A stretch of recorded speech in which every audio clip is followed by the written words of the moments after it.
Happy Sunday. Welcome back to the Double Swing. It has been 9 days now, I think. It's been a little while since we've actually recorded. Obviously, we uploaded on the Sunday, recorded on the Friday. So there will be a couple things, little details, roster moves, a topic or two here that came up during those days I was away that we will have to cover. But otherwise, yeah, it's been a busy week, full of Counter-Strike, full of action, and full of, well, personally, disappointment, as I think some of my Double Swing picks have gone a little awry. I think I need complexity to win a game against Mouse for me to salvage a single point from Pro League Groups C and D. So it's been rough. It's been up and down. Yes, I will take the L. I still lead, even though Yumi, I think, is like going 3 for 4 in back-to-back groups. I will still be ahead of him, so I'm not too worried, but the viewers are pulling away. Now they've got some elite guests calling for them. I mean, Thorin 3 for 4. Maui's about to go 4 for 4 if Red Canids can upset Furia. Like, that's crazy numbers in a 3-man draft. So, been great having guests on, and hopefully the next set of guests coming soon can impress me too. Although, seeing who I've got lined up, maybe not. Let's before I introduce my co-host and do all that other crap, let's get the promo out of the way. Because we don't need to talk to him until much later. But let's talk about who makes this show possible. And oh my god, my camera did not move as it was supposed to. Let me just adjust that. It is floating slightly too high and looks really weird. Right, let's just get you in place. There we go. There we. Fucking hell, it's just not. It's not cooperating. That'll do. Right. Members make this show possible, and members get access to behind-the-scenes interviews with members of coaching staffs and, well, the occasional player who will jump on. I think the most interesting one currently on there is with Pakish, the currently GM and coach. I believe that's still the case for Revenant, who have been a team in a bit of turmoil recently, but who have a lot of promising players, at least in my eyes. You also get access to behind the scenes, which today's episode of took 20 minutes and is a lot of, well, it's a lot of yap, to be honest, and we get very distracted talking about Thorin video. And of course, get access to prospect demos uploaded twice a week. Oh, well, released twice a week. It's me watching demos of potential prospects, former prospects, or occasionally a player who just interests me that I've never heard of and that I assume most of you have never watched. Like one coming up this week on Thursday will be a player who's not prospect like eligible, but I was just like, who the hell is this guy? And it was a very fascinating demo watch, a very interesting player. So yeah, that's the promo. Quack, how have you been? I know you've got stuff to promote as well, so let us hear it. What's going on with you? I've been streaming once again. I've been streaming quite a lot. Unfortunately, Molotov got knocked out of Advanced in the one game I wasn't streaming. I feel like I cursed him a bit. You did. But I might stream some more. It's been really fun to cover HLTV. Like HLTV games is always fun to cover. And I might just go for a couple more of those. I thought it was really fun. People thought it was fun to watch. And yeah, you can find me there on Quack CS. It's just the same. There's another Lead Speak coming next week, probably, which is actually really exciting. I'd actually forgotten how much fun this was to record. But it's coming this week at some point, and it's going to be really fun. Both fun and funny, because it's a funny guy. It's a funny guy coming on. It's the one I've been excited for all this time. It's the one I've been waiting for. Honestly, like listening back to it, you have every right to be excited because it's very. He had some takes which I completely forgot about, and it was fun to hear about. Are we doing a spoiler? Are we doing a little hint, a little drop, a little hint? It's a Danish guy once again. Okay. Second Danish time around, we have a Danish guy. Yeah, we can go for that. Yeah, we can go for that. No. I don't have anything else. Follow me on Twitter, Quack69. Anyone who watched the show doesn't follow you on Twitter just doesn't use Twitter at this point. I think, like, surely. Sign up to Twitter and follow me on Twitter. Yeah, there we go. Hey, what's Reddit? Me too. I'm like 5 followers away from 1,000, which is cool, I guess. Hang on, 5 away from 1,000? Yeah, I'm on like 994 or 995. You're 3 away. I thought I'd beaten you for some reason. Beaten me? Never. Yeah, I'm 177 away. So yeah, you know who to follow. Me. Be a part of history. Right, let's get into our first real topic. It's EPL Group C. We split the groups up because we want to throw in some other stuff in between, and we don't just rant for 45 minutes about a single event because there's a lot to talk about in Pro League this week. Firstly, I think this is a big one for a lot of people, myself included, as a fan of this org historically. Mouse Sports needing to go all the way to the 4th place decider to make playoffs. They're gonna, well, this is their home event, and they're gonna have to win it the hard way if they want to repeat their victory. Because holy crap, have they made it half themselves? Winning this game would put them in the lowest seed in the furthest back stage of the playoffs. Pretty insane. I mean, losing to Imperial 2-0 in both maps in overtime, and it's rough, but it's a sort of map, I think that's the sort of series that's more disappointing than losing 2-0 like in regulation. You're getting stomped out by a team playing nuts. You got grinded out in 2 maps by Imperial. I think that's kind of a big shock, a big a wake-up call that I thought they'd respond to a lot better. But no, they get 2-0 by Complexity, this time kind of dumpstered. They crush Fnatic. They look good. They need to beat Complexity in the rematch today at 12:30 in 45 minutes. Mouse Sports, not looking clinical, not looking like beasts, not looking like they should coming into their favorite event of the year. What's going on with them? No fucking idea. I think they talked about something about vibes. Like they asked, like, what was the difference between this Fnatic game? People stop saying vibes when they're talking about shit. Like, give me a real answer, motherfuckers. There's a whole dictionary. I think what they said basically, it's a lot of it is on the day when they were asked like what was the difference between 26-8 stomping Fnatic and losing to Complexity, and they were like, I think they looked very like they did the post game. I watched the post game interview, like when they sat on the couch with Brolin and Torji and Jimpat, and they were like very composed. They were joking around. They were like, it looked like they didn't really feel the pressure. But they basically said stuff like, it just wasn't our day. Like it was just it just wasn't. We weren't feeling it. Like we just weren't feeling good. And then they come up with that win, and I feel like maybe that's like, because they get a bit rattled in the first game. Like they come in, they lose a map to Rooster. Well, they almost lose 2-0. It goes to OT, doesn't it? Map 2. Yeah. And they lose to Imperial, as you said, in overtime on both maps.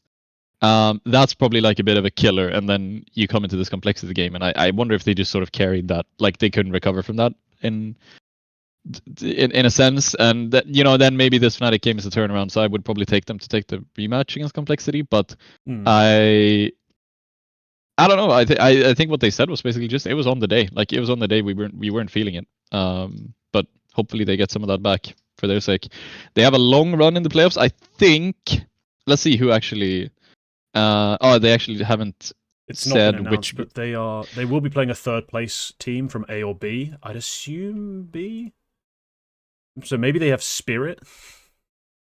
They could have Spirit with the playoffs. Oh my god! They could have. They have Spirit or FaZe. That's Jesus rough. Christ.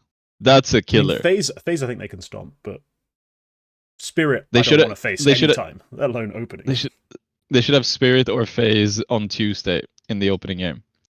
And then after that, it doesn't exactly get easier. Like I guess they have the chance of playing M80 or Imperial. Actually, no, they shouldn't. I'm not sure which group comes in where, but I'm pretty sure the last chance winner would face only the 1st place team once they make the quarter from their own group. The 2nd and 3rd must be from other groups, surely, or it could be entirely from other groups because there's only 4 groups. Yeah, I don't know. They need to run the gauntlet basically, but they have some ones which I think could be easier. Like it could be MIBR, it could be Imperial, could be. No wait, big is the same group. No, can't be big. But yeah, they definitely have a rough run ahead of them. Especially, I think you're right about that. You can yap on while I look up the last EPL to see who they played there. Yeah, take a look. I mean, I'm just gonna move on to the next team just to keep us moving, because it's not as big a deal. Astralis going straight home, pretty much. Yeah, they just beat Rooster, then lose the Complexity to finally go and get knocked out. It's the same old story for Astralis. I mean, last season they were group stage stompers. This season they can't even get that much working. Severely limited. I think they can't outcall anyone. And then on the fragging front, Device is trying to get his game back, but it really hasn't manifested in any of these big series. He's constantly bottom fragging. The pressure of being an IGL has gotten to him.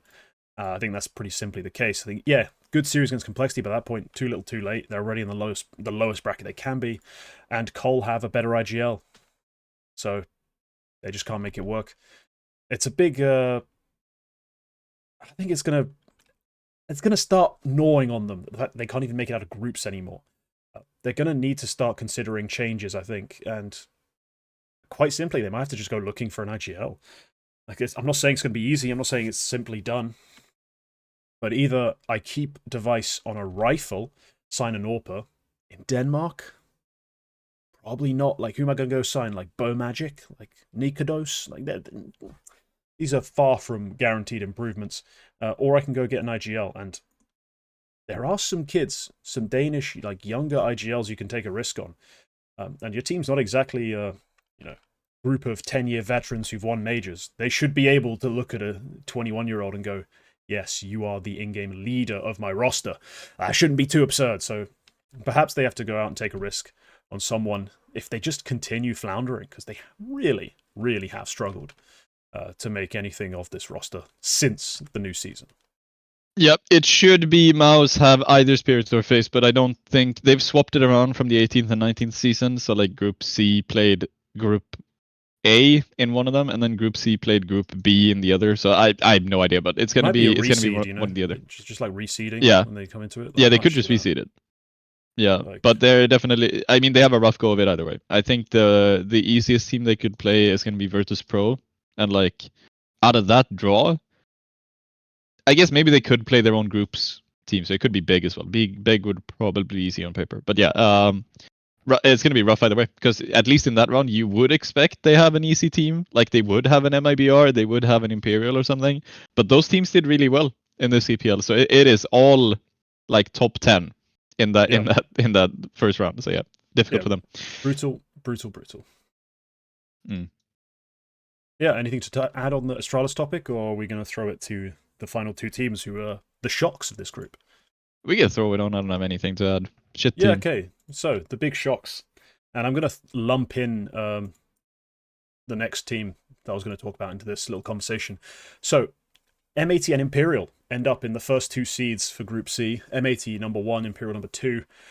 Actually insane considering kind of where we expected M80 to fall down to, having lost Malbs MD, and Lake was a speculative signing that now is starting to really deliver. But you do question the legitimacy of the run. It's quite easy to do that. They face Complexity, their home matchup, a matchup they've proven they can win in the past and actually win 2-0. When Elige isn't carrying, Complexity struggle to look like that top 10 team. You know, they struggle to be truly competitive. So no Elige, no party. They get taken down 2-0. They then face Fnatic, and this is, well, record-setting this series. Both maps go to overtime. First map ends 37-34 on Anubis. 22-25 is the overtime score. So given that overtime is what? MR6? And that's 47 rounds. What did we get? 8? It's 9 overtimes, I think. 9? Yeah, 9 overtimes. Just that final one is in the 9th overtime, yeah. Sounds wrong, but sounds right. Isn't it just 8? It's 8 overtimes, isn't it? It's 8 6s and 48. Like. It would have been 21-21, and then they take it to 22-25. So let's say, hang on, let me do this math real quick. How much is? It's the 8th overtime, dude. Let's take. I think the one they ended on was the 9th. Right, whilst you do some maths, I'm going to talk on some stuff. Right. Yeah. That series was painful. And I think the most painful part for me, as someone who picked Fnatic to make it out of this group, because I had the vision. Like, I see the Astralis upset. I see their next game is winnable. It's versus an NA team. And they get the easier, in theory, of those two matchups. They get to face M80 instead of Complexity. And I'm like, perfect. And they lose both maps in overtime. It was this close to coming true. And for them to make playoffs. Instead, they bomb out the group. They lose every game in a row. And they lose every single one with dramatic fashion. Just complete mental collapse from Fnatic after that. But that was, painful. And then, M80 at that point are through to the seeding game. Imperial, their run also starts with a layup. They get to face Big in their opener, who are not a formidable opponent at this point. They win that 2-1. Great series for Try, especially great on Dust 2. I think, if I remember correctly, he had He's been a Dust 2 main in the past, and yeah, he had a really good Dust 2. Solid on Mirage and Nuke, not great. But all in all, great series for Imperial. Decency, I think, throughout this group stage. Pretty impressive. I think just this roster in general. Not when we expected to do this much, but man, 2-0ing Maus. 2 overtimes. Decency and Phelps just out-rifling them. Crazy. Yeah, they're going to lose to MAT in the upper final, but man, what a run. What an unexpected run from a roster like this. Yeah, from Imperial, I think it's definitely more unexpected. MAT, I could still see. Like, I think... Matchup by matchup, obviously. Like, yeah, I would absolutely not have expected Maus to lose that. I think that's, Maus had... We said it last week, I think Maus were basically locked in for playoffs, for topping their group. Like, there so many, like, very few things could have gone wrong for them, but all of them did pretty much. So, yeah. But for MAT, like, they definitely lost a lot with Malbs, but I think, like, the way they were talking about it and, like, the player they took in and the way stuff has felt around M80 for the past few weeks, I think I was silently, like, believing in the Lake signing from the start. Like, because the way they were talking about it, it was like, yeah, we're like, it wasn't just the same kind of stuff about, like, yeah, he's going to have to run the gauntlet, it's going to be a trial by fire, but we know he can deliver. We've seen this guy in NA. It was more like they're actually taking time for the guy to get accustomed to these roles. And that was like, oh yeah, nice. Like, we're actually taking time to, like, you're going to be the next mobs, and, like, we're going to give you every opportunity to do that. We're going to really focus on you. And I think that's worked out. Like, Lake looks like a legit ass player. And, like, the sort of aura he's had around him, all of the, like, with all the clips and stuff, that definitely helps. Like, it's branding, but, like, if you have that feeling in your first, it's not his first big LAN, but, like, if you have that feeling in, like, an ESL Pro League event, and, like, you're playing against the Leech, like, he's playing against the Leech, and he's playing against Crims, and he's literally, like, screaming at him, "You guys are fucking horrible. My name is Lake, and I'm fucking here." Then, I believe in it. I absolutely believe. So yeah, good job on them. Fnatic, I mean, Blame F didn't do as much as I think he's supposed to, especially in that M80 game. He was kind of nowhere. Massively, yeah. He should be dumpstering a team like M80. Like, no offense, as much as I like their players, he is Blame F. He has dumpstered better teams than this. Maybe it's because it was so much overtime, and that's all buy rounds, you know? Yep. Could be the issue. They get fucked by Big, and this entire team, like, this entire sort of week, I've had, like, what Maui said on the double swing last time, I've had that just echoing in my head a bit, like, oh, Toby is back, and it's gonna be, he's gonna make, like, I think he makes Searson good again, and Searson has been really good in a lot of these games. So I've just, like, that with the red knits, which we're gonna get onto, I've just had, like, maybe Maui knows a bit about Counter-Strike, to be honest. I mean, like, is that a revelation? Yeah. Is that really a revelation? No, but, like, I think he did a bit, like, some of the stuff he said was a bit outlandish. Like, it was like, Big or favorites. Like, he picked Big for favorites, and I was like, I want it to be true, but, like, is Searson, like, is this the point where Searson is going to turn around his form? And apparently, yeah, it is. And then, yeah, good on them. Also beat Complexity, and yeah, Searson was big in that game as well, as was Rigon. So good signing for Rigon, I guess. Has been, I mean, his initial period with this team was pretty ugly. Let's be real. Yeah, we were not expecting. We were expecting more. All of us expected way more. He's coming in for Process. He's a far more veteran, tenured player. We expected more, and he delivered more. But quickly on the M80 Lake topic, just to wrap it up, like, Lake, he's not playing 1-for-1 how Malbs played. Not just in terms of foul power. I mean, literally roll for roll. A big part. That's another thing which makes me believe in it, is because they haven't just plugged him in and had him fill his shoes. Like, they've actually accommodated him, and that's another thing which I think is a positive for him.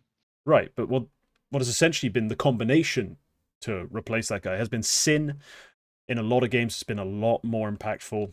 You know, he's always been a solid fragger IGL, but he's had a lot of maps where he's just been huge for them. And then also, at this event especially, but online it has also been the case, Rek has been outstanding. We always liked, like, Swisher and Rek as, like, NA talents, NA prospects. Have always been solid, and when on the Malbs days, they never really shone because, god damn it, Malbs took everything. Like, he won rounds just all the time so quickly that you never really got to see the rest of the team. But no, Lake, Rek, the NA duo, surprising everyone. And I believe this was another Maui tweet or something. It was saying, like, if you are Complexity, if you are Jason Lake, you can't just go, oh, there's no talent in NA. How can I possibly make upgrades? It's there. It has been there. You lot have just dropped the ball, like, massively, by letting your team just grow stale and squander the opportunity of Alesia's prime. So I think that's going to wrap up Group C. We're going to keep it to that, rather than talk about every little teams, every little detail. Like, big surprise, Rooster sucked. They prepped, almost got something done. But let's talk about a new segment. This is currently temporarily named. Obviously, we are always willing to outsource our naming schemes and conventions because we're analysts / journalists. Like, we're not technically the most creative people in the world. We've called this the Small Site Retake, where each one of us gets to pick out a little topic, have a little rant, bring the other person in for a couple notes. But yeah, let's lead off with you, Quack. What is your Small Site Retake for the week? It's been a week of world records. We actually twice in 2 weeks we've had the CS2 kill record get beaten, which is funny. Don't beat it first, but then we actually had Poi show up fucking crazy on an Anubis map and took the record. Wasn't in a particularly big event. They lost the match, but they won the map. I think they won the map. It was against They won it 13-11, yeah. Yeah. Yeah, I mean, it's hard to talk a lot about this. Like, he puts up a 39 frags, which is fucking insane. They're playing with 2 trial players at the moment as well, with JW as an in-game leader, and they just managed this. And maybe it is just like Poi was allowed to run free to make it happen. But that happened. But then of course we had the world record map, M80 and Fnatic. I don't think I saw anyone ever verify this. But as far as I can tell, that is the longest CS2 map so far. It's kind of hard to track because there's no easy way to search for the longest map. You kind of have to just look at every single map in the scoreline. Yeah. But it's been beaten a couple of times now in the past year. We had Johnny Speeds tie the record at some point, and then I think Rhino beat it. They had like I think it was 8 overtimes, by the way. You were right with the math. I think Rhino had a map which was like going into the 7th overtime, but it was a 34 or into 7th overtime. It was a 34-30 against Zero Tenacity again for some reason, just record breakers. And then Fnatic and M80 just kind of put that out. It's just kind of crazy, and it made me think about like MR12 as a format, because we obviously had to reset a lot of these records, because before we had MR15 and like 39 frags in regulation. Yeah, it would be difficult, but not impossible. I mean, we saw Joel do 39. This was in CS2, I think, but he did 39 in a 30 round map. But it was with 1 overtime. At some point with Godsent, I think. This was one of those crazy maps that you and I talked about. Actually, might have been CSGO. It was that 14-16 loss against one of the French teams, which I'm forgetting, where he dropped fucking 39. Yeah, but that was, you could do it. Like, you could do it in overtime, and like you could do it in CSGO. But now it's just a lot different. And I thought about MR12, and I'm like, we're about a year in deep now. Do we actually think MR12 is like a good format? Like, what do you think about this? Do you think it was better in the days where we had MR15? We were going, 15 rounds a half, or do you think it was a good change? I think from the point of view of I want the most good rounds of Counter-Strike played in a match to decide who wins, bad.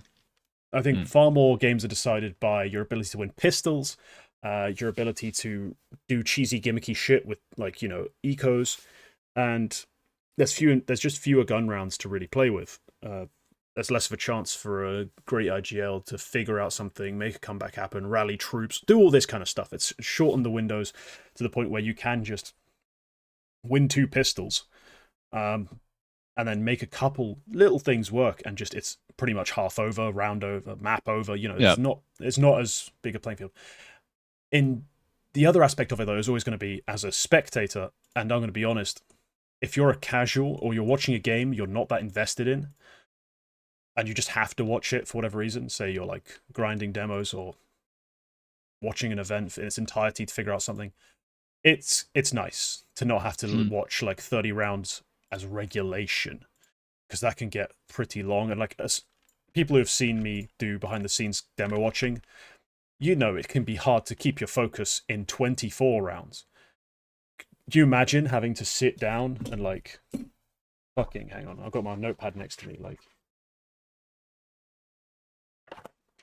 smooth and effortless, like having to do this, so I'm talking minimum 40 rounds if a game goes to OT, like bloody hell. It's reduced the work required to watch Counter-Strike, and I think that's cool. I just think, yeah, in terms of the best Counter-Strike possible, probably not, but there's another argument to that, just to quickly like kind of steel man the opposing point, and that is Counter-Strike maybe naturally tending towards needing that extra like overtime periods as we now have it to get to 16 for someone to win. Like, you see a lot of games going to OT in like 16-13, 16-14. Maybe that just by default will increase the number of buy rounds as like a counter to it. Like, it's like, oh, 8-4, 8-4. Now we get straight gun rounds. Like, both teams have that opportunity to win the pistol, gimmick a few rounds, you know, use the economy to win a half 8-4. And then you get more OTs. So maybe, you know, teams that are close will be able to separate themselves by good stuff, you know, like proper OT, full buy Counter-Strike. So maybe there's the counter argument to it. But for me personally, it's a double-edged sword of like things I like, things I don't like, things I like for different reasons. So I'm still not entirely like pro or anti, let's put it that way. I mean, maybe you have a strong opinion, but that's kind of how I sit on it. No, I like it. I think it's much nicer to play. You can play a lot more games. It's rare that I play a game and I feel like, oh, I wish I had 6 more rounds in this game. Like, that's rare. I do think that the economy discussion is interesting. I think it would be. I think that something I want to do is get rid of the 1400 loss bonus. Make it like either remove it entirely and just have 1900 be the minimum, or make it something like 1700, like artificially make it slightly bigger. Because I fucking hate playing double eco force buys. It's just the most boring thing. It's like, oh, we are down to $1,400. Even if we eco, we don't have enough money next round, so we have to throw 2 rounds basically just to win 1. I don't like that whatsoever. Like, it's really boring, and especially in MR12, like you know that, oh, from this point onwards we have 2 rounds where we are likely to lose.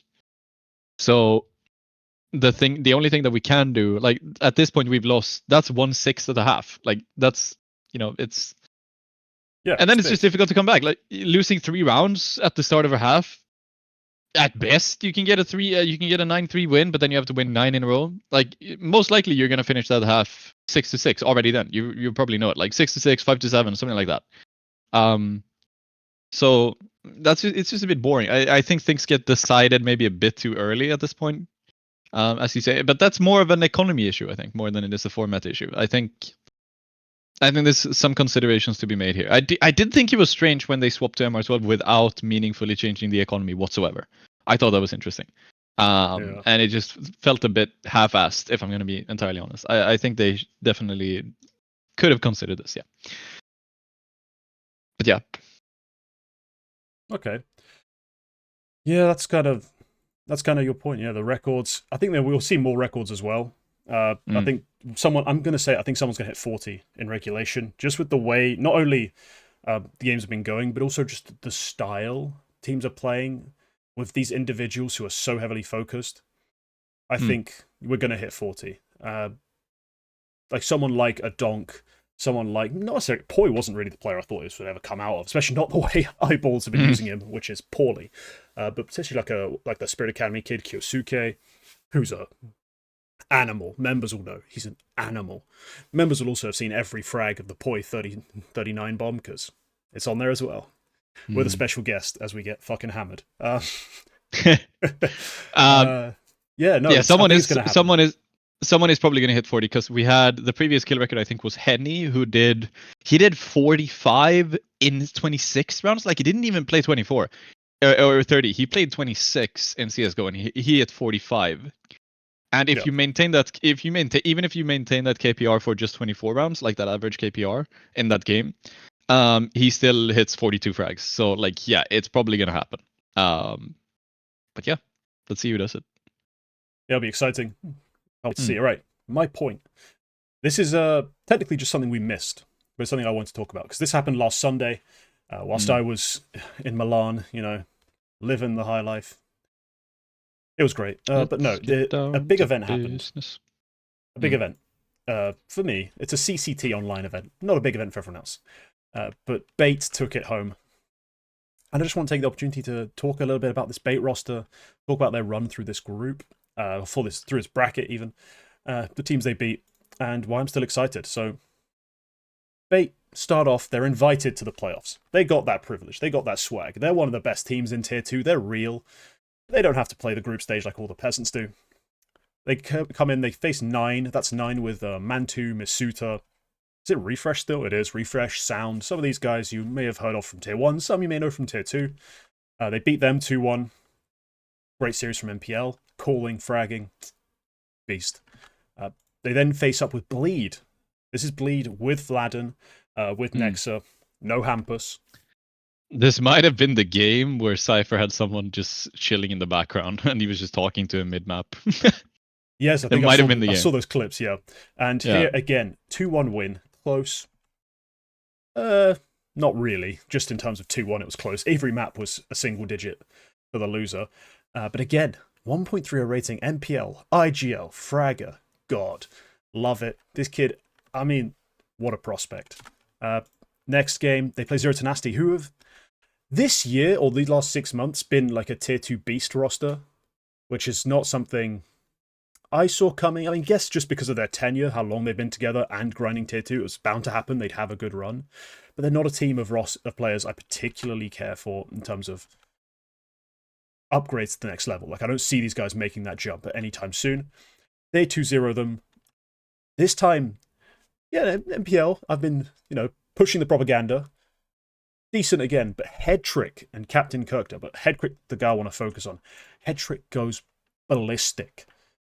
Without Headtrick dropping, I think, 47 kills in 2 maps, one particularly short map as well.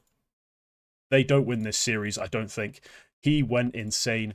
And I love the fact that he has reinvented himself. Like, maybe not entirely in terms of his style. I think there are still rounds where you'd say, maybe you could be a little more assertive. Maybe you could take a few more risks, bud. But in general, he has found a new lease of life. I'm so glad that this Wrinkle Headtrick swap has kind of worked both ways. NIP, I mean, for Wrinkle personally, it probably hasn't, because now he's stuck on NIP. But for the two players, in terms of their individual level, and for these rosters, just finding the right players for them, it has been sensational. Finally, they get the grand final up against Gamer Legion. A dangerous roster, with players we are both big fans of, guys like ZTR, guys like Slend, Andu, Flammus. Scary team to face, no matter the stage. Take them 2-1, requiring overtime on map 2 to make it 1-1, then crushing them on Inferno. As so often happens, I think we'll find like the momentum swing of winning that OT map 2. Really important. Great performances again from Headtrick from MPL. Alex666 finding the big ratings. And I'm just so excited for this Bait team coming into the RMR. They have qualified. I don't believe it's been announced which one they're playing in. But they will be there at the Europe RMR. And I think they've got an outside shot to make it through as one of the sort of no, they didn't. Teams. What do you mean? They missed out, right?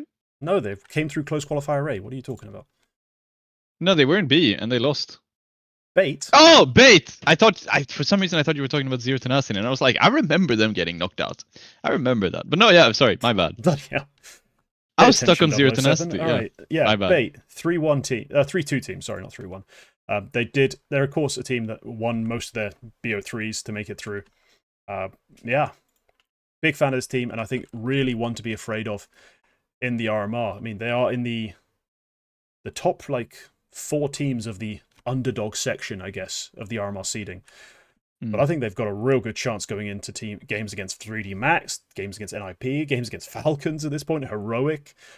Plus, they should be favourites in a lot of the games with the teams ranked below them.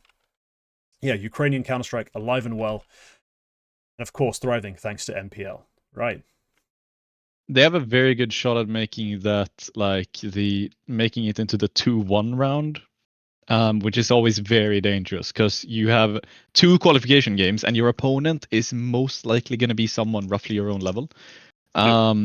You can kind of fluke your way in there as well because, like, I think they are going to be a bit of a bottom seed team here. So the first round they're probably going to get stomped, but then in the next round they have a good chance of getting someone very beatable for like a best of 1 game Well, they draw. get an opening round BO1 against a team that doesn't play against them a lot.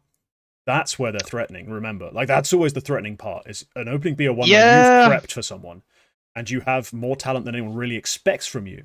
That's when it's terrifying. I do think because they're not a bottom seed. They're going to face like a mid-range tier 1 team. Like we're talking a Falcons level team. They're not going to face Spirit. They're not that low down. I'm not sure. They do have quite a low. They're 24th and they're 24th in EU. Yeah, so they're I would say. It's hard to pick. I because it's the alternate seating as well. Like however many spots they are from the bottom, divide that by half because they do like either or.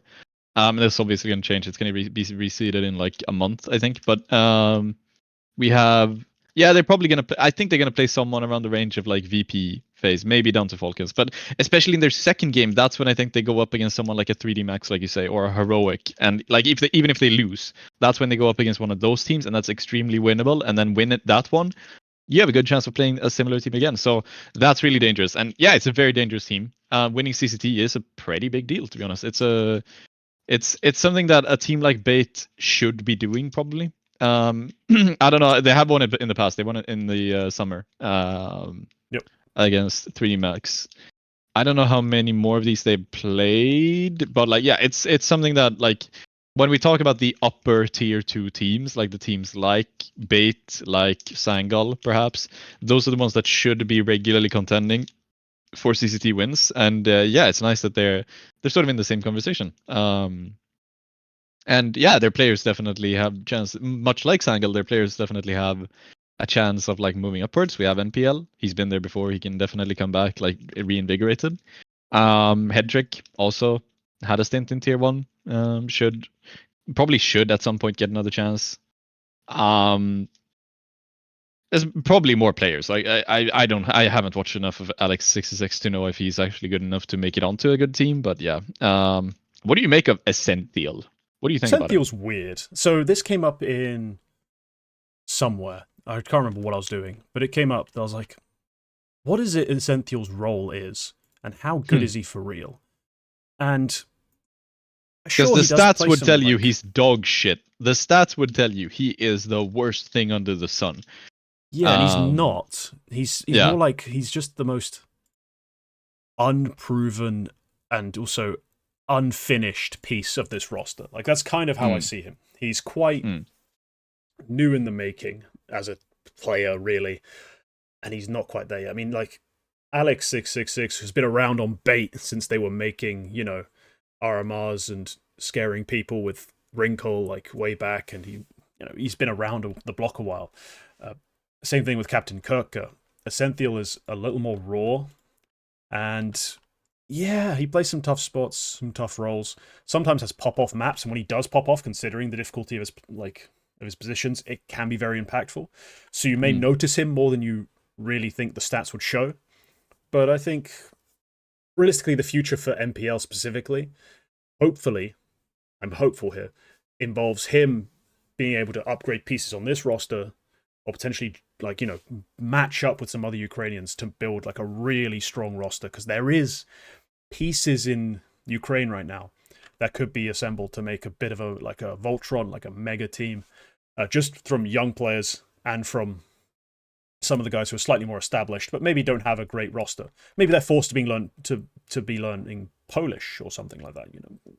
Some kind of story like this. There's some places for him to go. So if they can make a good run at the RMR, maybe even qualify, no reason why we can't see that under the Bait banner with sticker money. Go buy some Jacasmos. Go buy some fucking Demkas. Like, go make it happen. I'm happy. I'm excited. Yeah. Sweet. Yeah, let's move on to EPL D, though. Because we are going to have to talk about some teams here. We're definitely going to have to talk about some big name teams. The biggest name of which, They started the year so bright when they assembled a Polish roster pretty much, went to Katowice, and made everyone believe. I mean, some of us saw that and said, yeah, that's obviously a massive overperformance on home soil. These players aren't that good.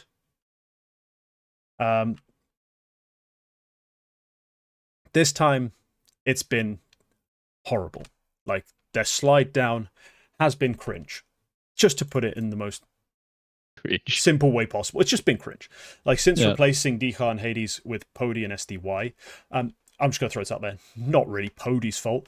Honestly, kind of disappointed what I've seen from SDY, but it's just been a bad team performance. Like, all in all, they don't look like a team led by a 4-time major winning IGL. They don't look like a team of players who've been around the block for a long time, playing in tier 1 events. Like, not established like top 5, top 10 level players, but like really solid pieces. They've played way worse than that. And at this event especially, they lose 2-0 to Liquid. I think most people saw that coming. I picked them as sort of a dead team buff, sort of outside hope to make this happen with someone like Pody, who's actually a surprisingly good AWPer. They pulled out their academy. With guys like SDY, with guys like Kyler, who can have really good performances on the rifles. No, 2-0'd. Redcanids, come on, Brazilian team. Surely you guys can show a bit of class, rep EU, wave that dark blue with circle of stars. No, they get 2-1'd. They look out-talented, honestly. To be fair, Redcanids are a crazy talented roster, but they look out-talented and out-called, which not good enough. Go down to Atox. At this point, literally, I'm sat there in my chair, just like, there's no way they lose to Atox. I'll put money on it. I lost that money. They get 2-0'd, absolutely embarrassed by a team who play Chaos Strike, not Counter-Strike, Chaos Strike. Like, sure, at any given moment, guys like Annihilation, guys like Yami can look like the most skilled players. But this is not a team playing elite Counter-Strike. This is not a team playing Tier 1 Counter-Strike. They're not even playing Tier 1 Mongolian Counter-Strike. And y'all get bodied, dumpstered. Embarrassing. Honestly, ENCE, they're a roster move's coming. It was kind of that feeling before this event. This is a dead roster. But the fact that it was then confirmed by players like, yeah, we're just waiting out our fucking time here, our sentences, our jail time, until we can go do something else or start looking for better opportunities. Buddy, not a great advert. Not a fan of what I've seen. This was gross. They've only played 41 maps since coming together, which was it's 3 months ago now that Pody and SDY came in. Pody and SDY have played well as well. Like they've been 1.07 each, which I think is fine for a failing team, especially compared to Kylar and Goofy doing fuck all. They hardly win a third of their maps out of those 41. A lot of them have been on LAN, which I guess would be. I mean, I would say that would probably be to the benefit of SDY and Glaive. Perhaps not the others as much. They are tenured players, so yeah. They need changes. I think it's time to let these Polish guys go. You got them basically just to make the RMR. Now you've cut 2 of their teammates, like the teammates who were probably going to be comfortable with them. It's time to cut those 2 as well. You can definitely do a lot better than Goofy and Kylar if you're ENCE. Keep Pody. I mean, I think if you let Pody go here, I think someone else, maybe not like nobody else in tier 1 is going to pick up Pody right now, but he's going to get picked up by someone and eventually make his way into that layer again. I think he's played a very solid game. I think he showed good stuff. So I think you're probably better to keep him right now, unless you get something crazy like Sun Pius is ready to come back or whatever. But I think you make that cut. I think you can hold out on Glaive a bit longer, considering what the fuck he's had to work with. But I just think Kyler and Goofy, like, they're not very good players. Kyler has done fine before, and I mean Goofy had like an online period when he was good. I think it's time to let those guys go and look into tier 2, and I think that becomes very dangerous for a team like Sangal, who might not want to be picked apart. It's too late to do it now. ENCE didn't qualify, did they? So they're probably gonna have to wait until. Took some pretty embarrassing losses on their way out of that. Yeah. Yeah. I think they definitely need to wait until the RMR is over. But like, there's nobody on a major winning team right now, or on a major qualifying team right now, who would go to ENCE. But No. like, there's a bunch of teams in that RMR who would probably be fine selling their players to ENCE if they get knocked out, like the lower end of things. And that can get kind of interesting. Like, at that point, let's say Sangal do miss out. I could absolutely see some of those players picked up somewhere. Like an X-Floud or Jota would absolutely do wonders on a roster like this. Give me both. Oh, yeah, give me both for Goofy Yeah. Kylar. I'll make it work. I know that it's maybe not the most ideal role fit, but give me both. Give me X-Floud and Jota in place of Kylar and Goofy. And yeah, it's not guaranteed to work, but I like that kind of risk from a team. You know, I want to take that risk. Yeah. Here's a team I think are going to get Huge. knocked out. We have Sinners, a couple of good players there, maybe someone you can actually take a chance on. It's the Oscar show, but like maybe there's exactly. someone, it's you the know, Oscar show. I'm not sure. If Maybe you're a talent show, Shock is solid. Passion UA, if they don't make it and they're willing to sell players, put them together with STY. There's probably a good player you can put in there. Do it. Maybe fucking Rebels. I have no idea. Eklot probably have players that are worthy of a chance. There's teams you can pick apart here, I think, and I mean that's obviously a shame for them, but for ENCE, I think that's sort of the scouting you have to do. I think even I would not look in for major qualification because I have no idea how their form is going to look in a while. Like we see these teams have a peak, but then sometimes they just go straight back down again because they get complacent or whatever. There's players on Saw I could absolutely see on a team like this. So I think if you can give me Arosdosh and Uzurks, if I can pay like 500k or whatever I have to pay to get them. I mean, 500k sounds a bit much for ENCE, but I think a lower team would be more apt. But no, I still get the same feeling, the same vibe. Like you probably do need to start picking other teams apart to try and find replacement pieces at this point. Exactly. Yeah, we should move on. We should. Yeah. There's plenty more to talk about in this group. VP making playoffs is a bit of a shock. Not in terms of them making playoffs at all, because they are still Virtus Pro. They still have multiple major winners. They still have 5 major winners. I always forget that it's just 5. They do have for some reason Norbert is the one I always forget, but like he was with the other 3. Yeah. Me too. It was like Norbert won the major, didn't he? Like fuck, he did. But I mean, it's the exact same roster bar one player, but for some reason Norbert is just the one I forget every time. Somehow, yeah. Well, so we all know Electronic won a major. Electronic's a G, but no. So yeah, 5 major winners, an IGL who's, whilst uniquely styled in his approach and at times considered a bit of a weakness as well as a strength, still a better IGL than 90% of teams can boast. Maybe not in this group specifically, but just in general. Solid rifle talent who just haven't been delivering of late. This event, we got a decent level out of enough of them to make this work. That's the nice thing about having a few backup plans, is that you don't need Electronic to be the best rifle in the world if you also have Flit, who can be that guy. You have Fame, who, whilst not being a star rifler necessarily always on this roster, has the talent to be that. I mean, former prospect, of course he does. This is a roster that should be doing better. And we're glad to see, I think, in a small way, them actually make it out of the groups and see them in playoffs. Because as much as some people hate their style and root against them, I personally don't. And I want to see them play well. I've just been pragmatic with the fact that I've refused to pick them because they have been a problem in that sense. So yeah, glad to see Virtus Pro go through. Yeah, I'm not particularly happy about it. I would rather see them get knocked out and make changes, but whatever change they make is probably just going to be bad. Maybe a coach change could improve them, but I have made a coach change. They just did. I mean a real one, because Passionoy, he was like assistant coach. I don't think they actually want to work with him long term. But I also don't know who the fuck you can get, because I think even coaches, I don't know. CIS teams always seem to find a way to make a deal on their players, even when they have $6 million buyouts or whatever. But I mean, I think they get knocked out in first or second round in this playoffs, and that's basically equivalent to a mid group stage exit, because this is a very big playoff bracket.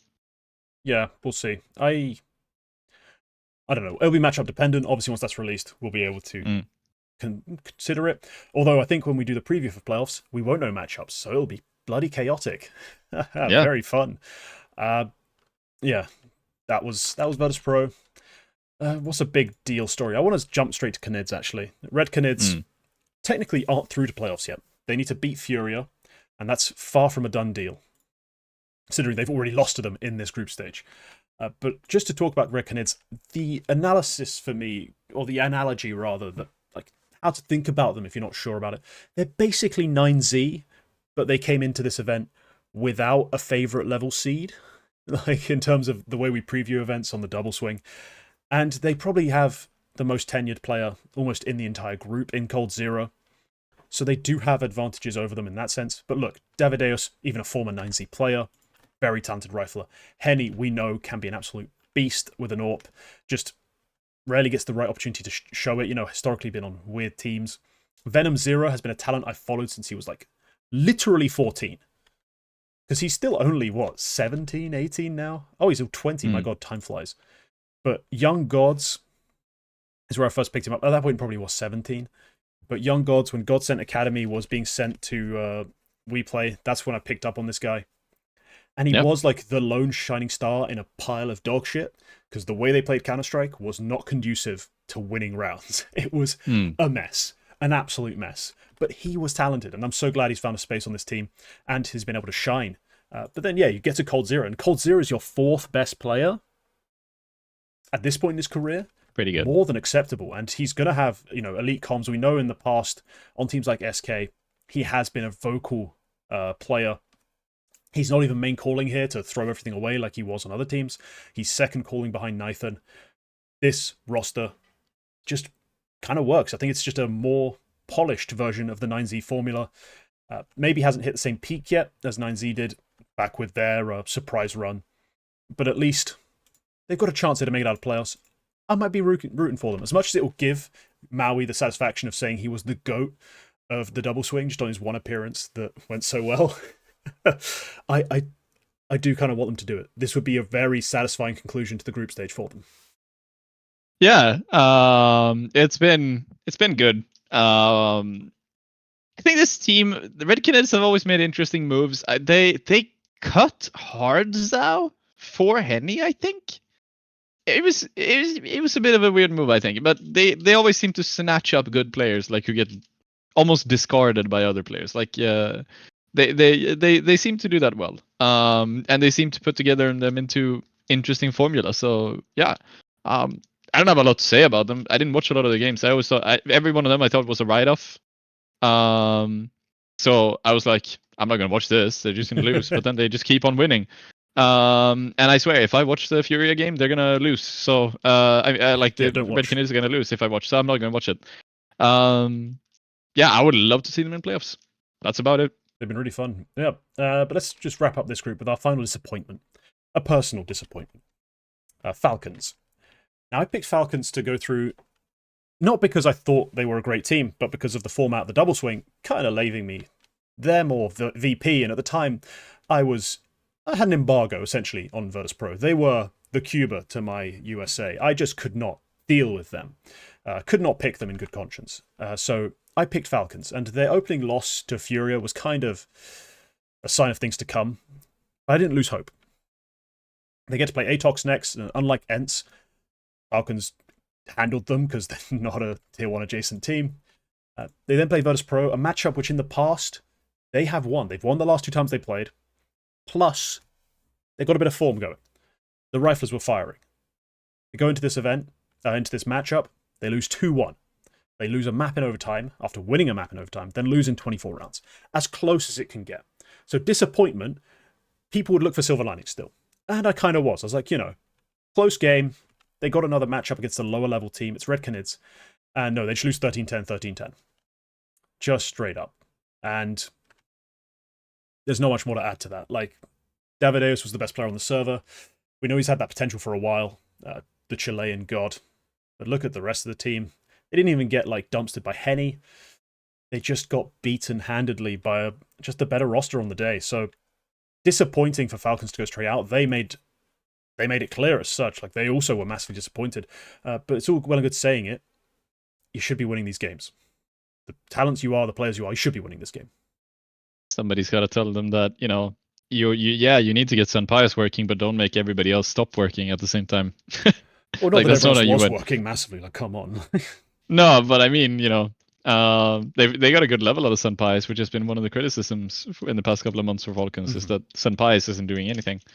Now he was doing something in the VP game as well. He was good. That's a good level. That's the level which got him top 6, the 6th best player in the world last year, rating wise. Yeah. But they lose. Nobody else is doing anything. It's not even that anybody is like dumpstered. Like nobody else is down in the 0.8 ratings except for Snappy, which is like where they can still win if Snappy is there. But like it's just everybody was just lukewarm in the average, like 1-0 something.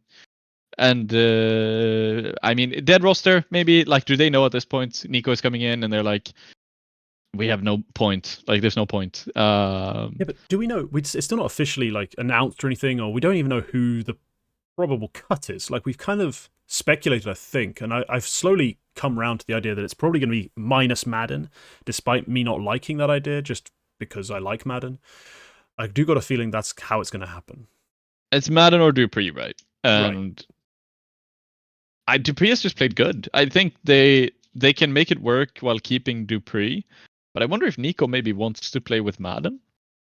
Yeah, that's we've had that question, before. Yeah. We've had that before, where like he was like, "Oh, if you got the question, if you could turn G2 into a Balkan super team, what would you do?" And he was like, "Yeah, I kind of want to play with Madden."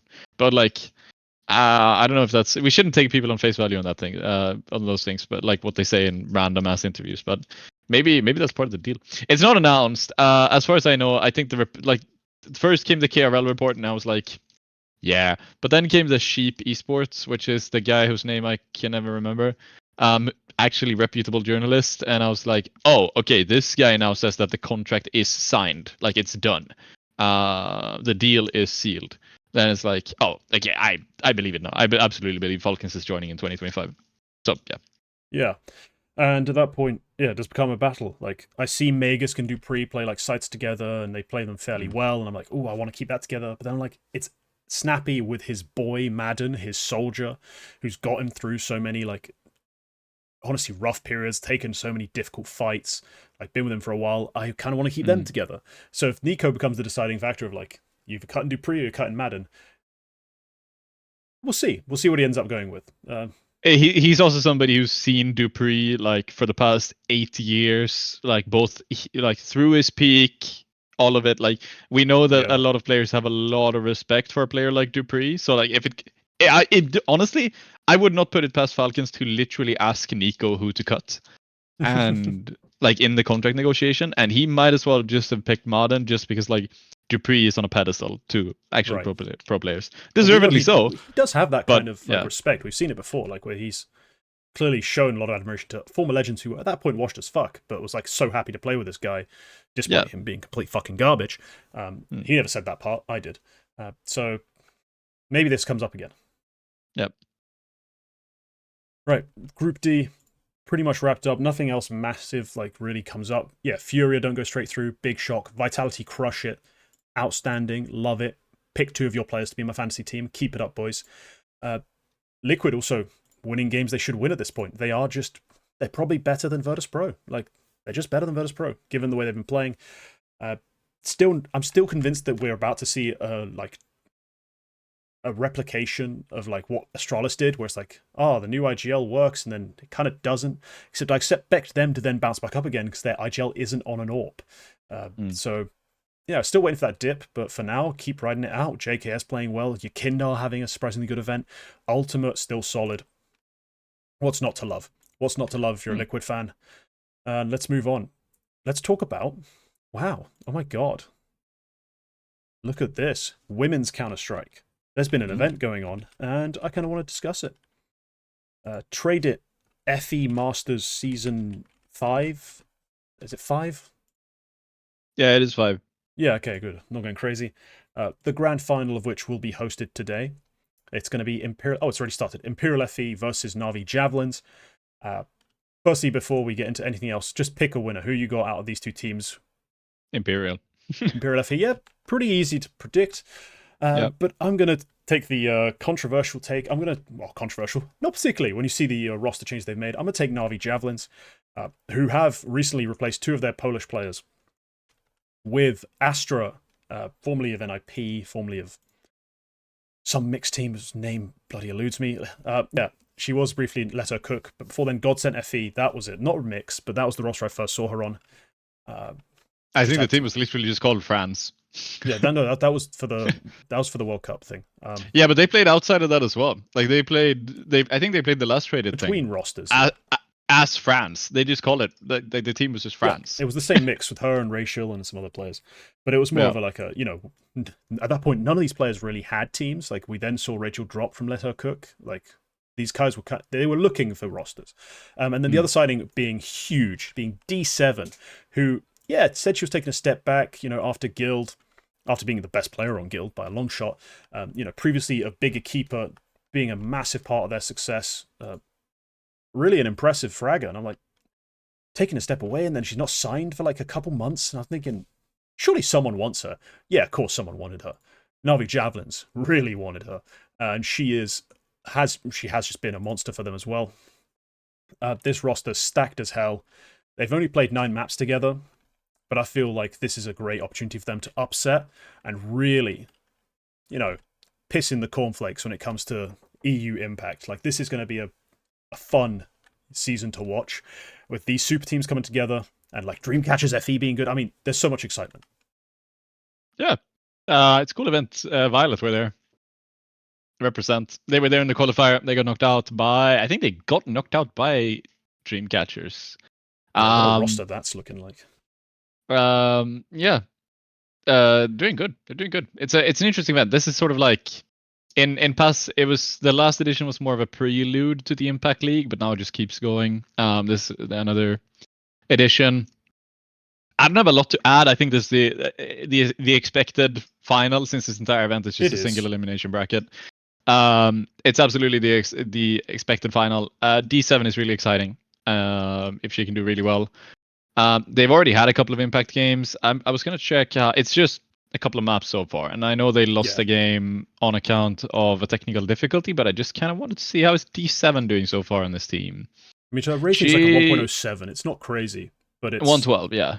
Oh, it's 112 in Impact. Yeah.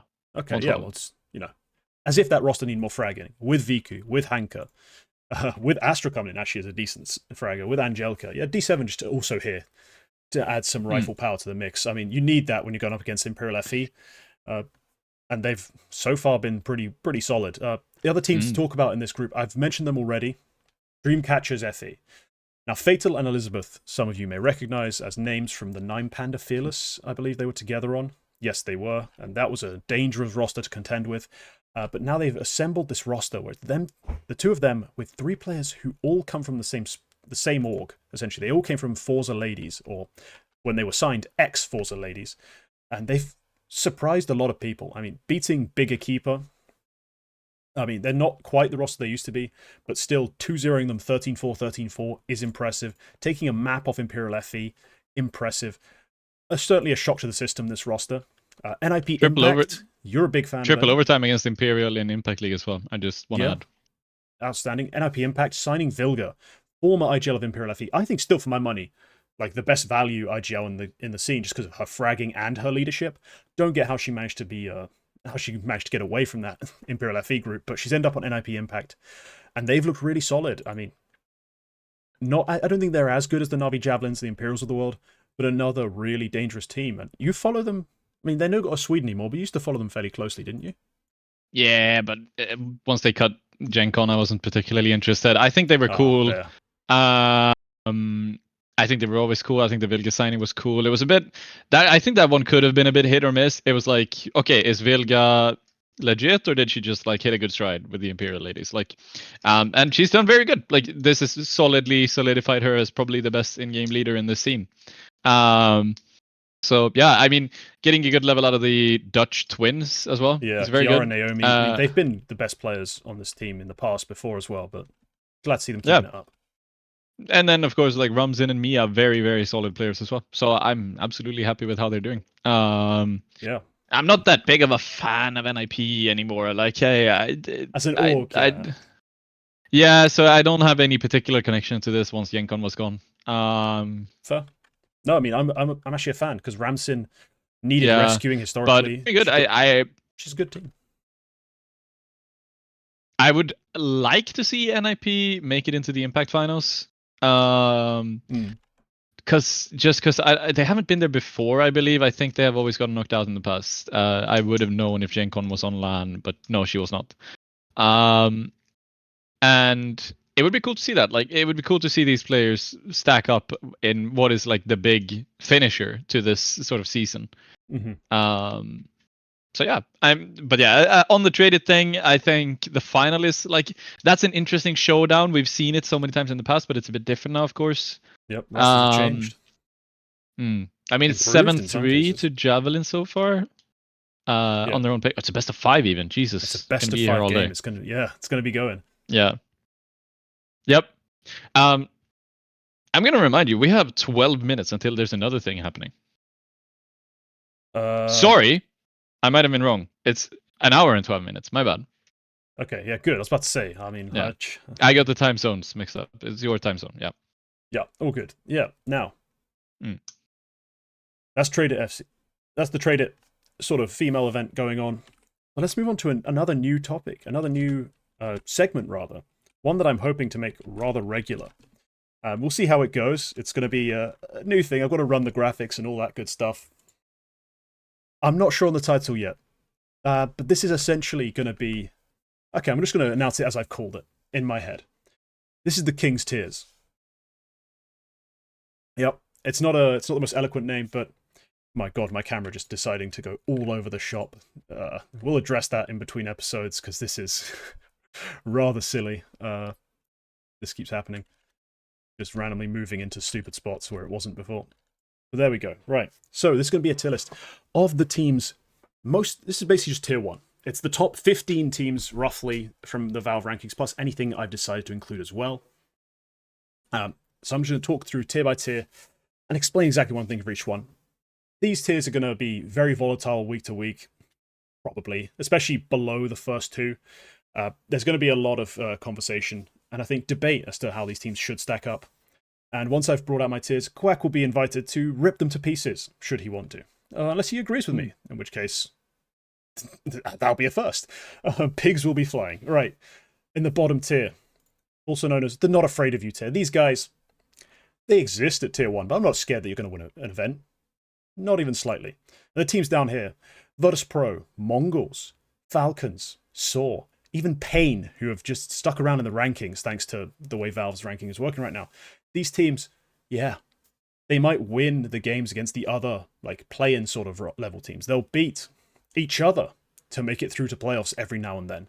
But I'm not afraid of you. You're not making a deep run. I don't believe it. On to the next tier. These guys I've called the Quarter Life Crisis. Liquid, Complexity, Eternal Fire.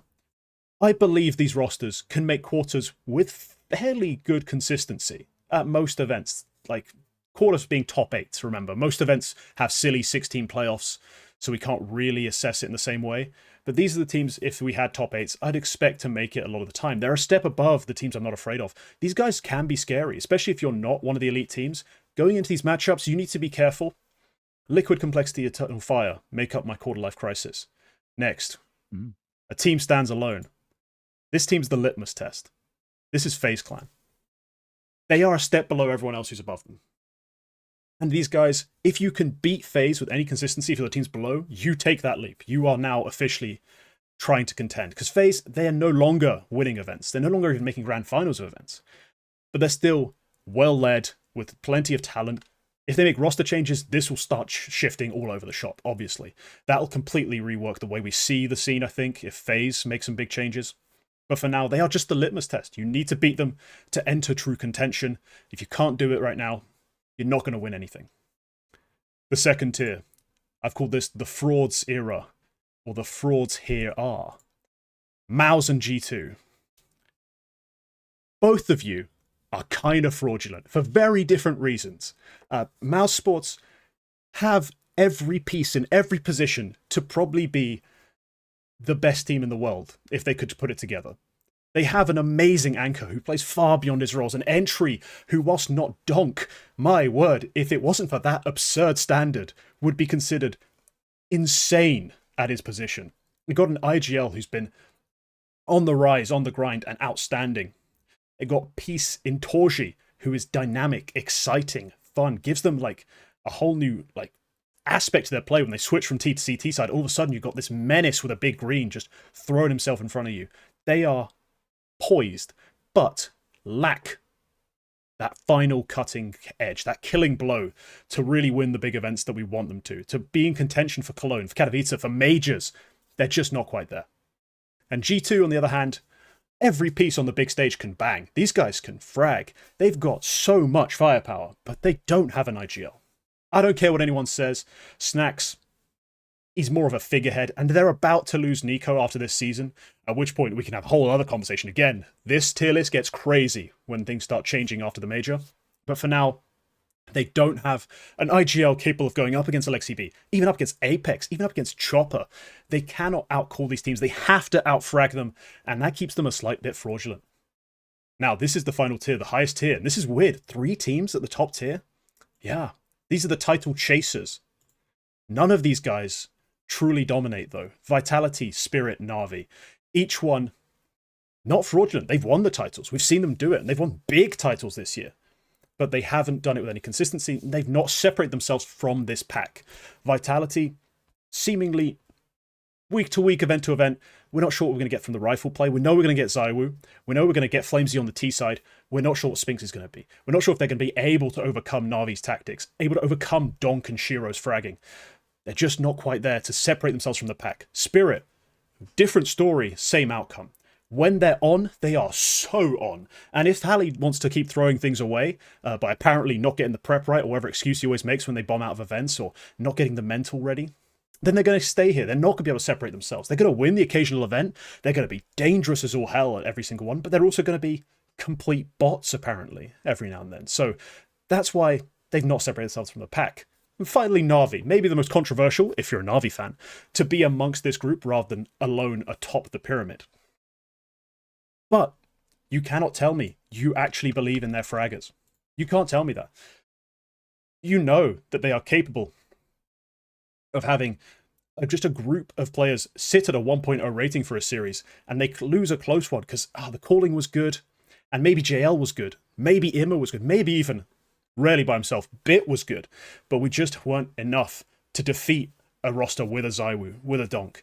The fragging's not quite good enough to make them an era-defining team. They're probably the closest of these ones to have that sort of level, just because of how consistent their style is and has become since, working back up to a decent level after their major victory.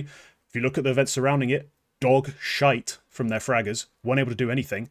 But now they've managed to get more consistency. It's still not good enough, but more consistency to be in this rung rather than a fraudulent team. So they are my title chasers. Quack, I've sent you the full list. You can take a look. Tell me, what do you disagree with? I think I love the idea of FaZe being the gatekeepers, because they are. They absolutely are. I do honestly think Complexity might be a bit too far up, because when was the last time Complexity made that deep a run in an event? I don't know when it was. They made fuck all in the spring season except for winning Jönköping. And the same sort of thing sort of applies to Eternal Fire. I think Eternal Fire could get moved down a step as well, because I think they are... Last event they were good, and we can, parade them for that. I think I remember us talking about them, whatever that event was. I remember we talked about them. We were like, oh, in a couple of episodes ago, we said they were washed. They need to make changes. Then they had one good event. It's wild how they switch and flip, but it is Eternal Fire. Like, they are going to be a bit inconsistent, but they can make quarters above those not afraid teams is the way I've placed them. Like, those guys don't have a Xantares. They don't have a Wacadia even a lot of the time. I think Liquid might just stand alone, because I think they are the ones who are making those runs and then just get knocked out. I think they might be alone in that.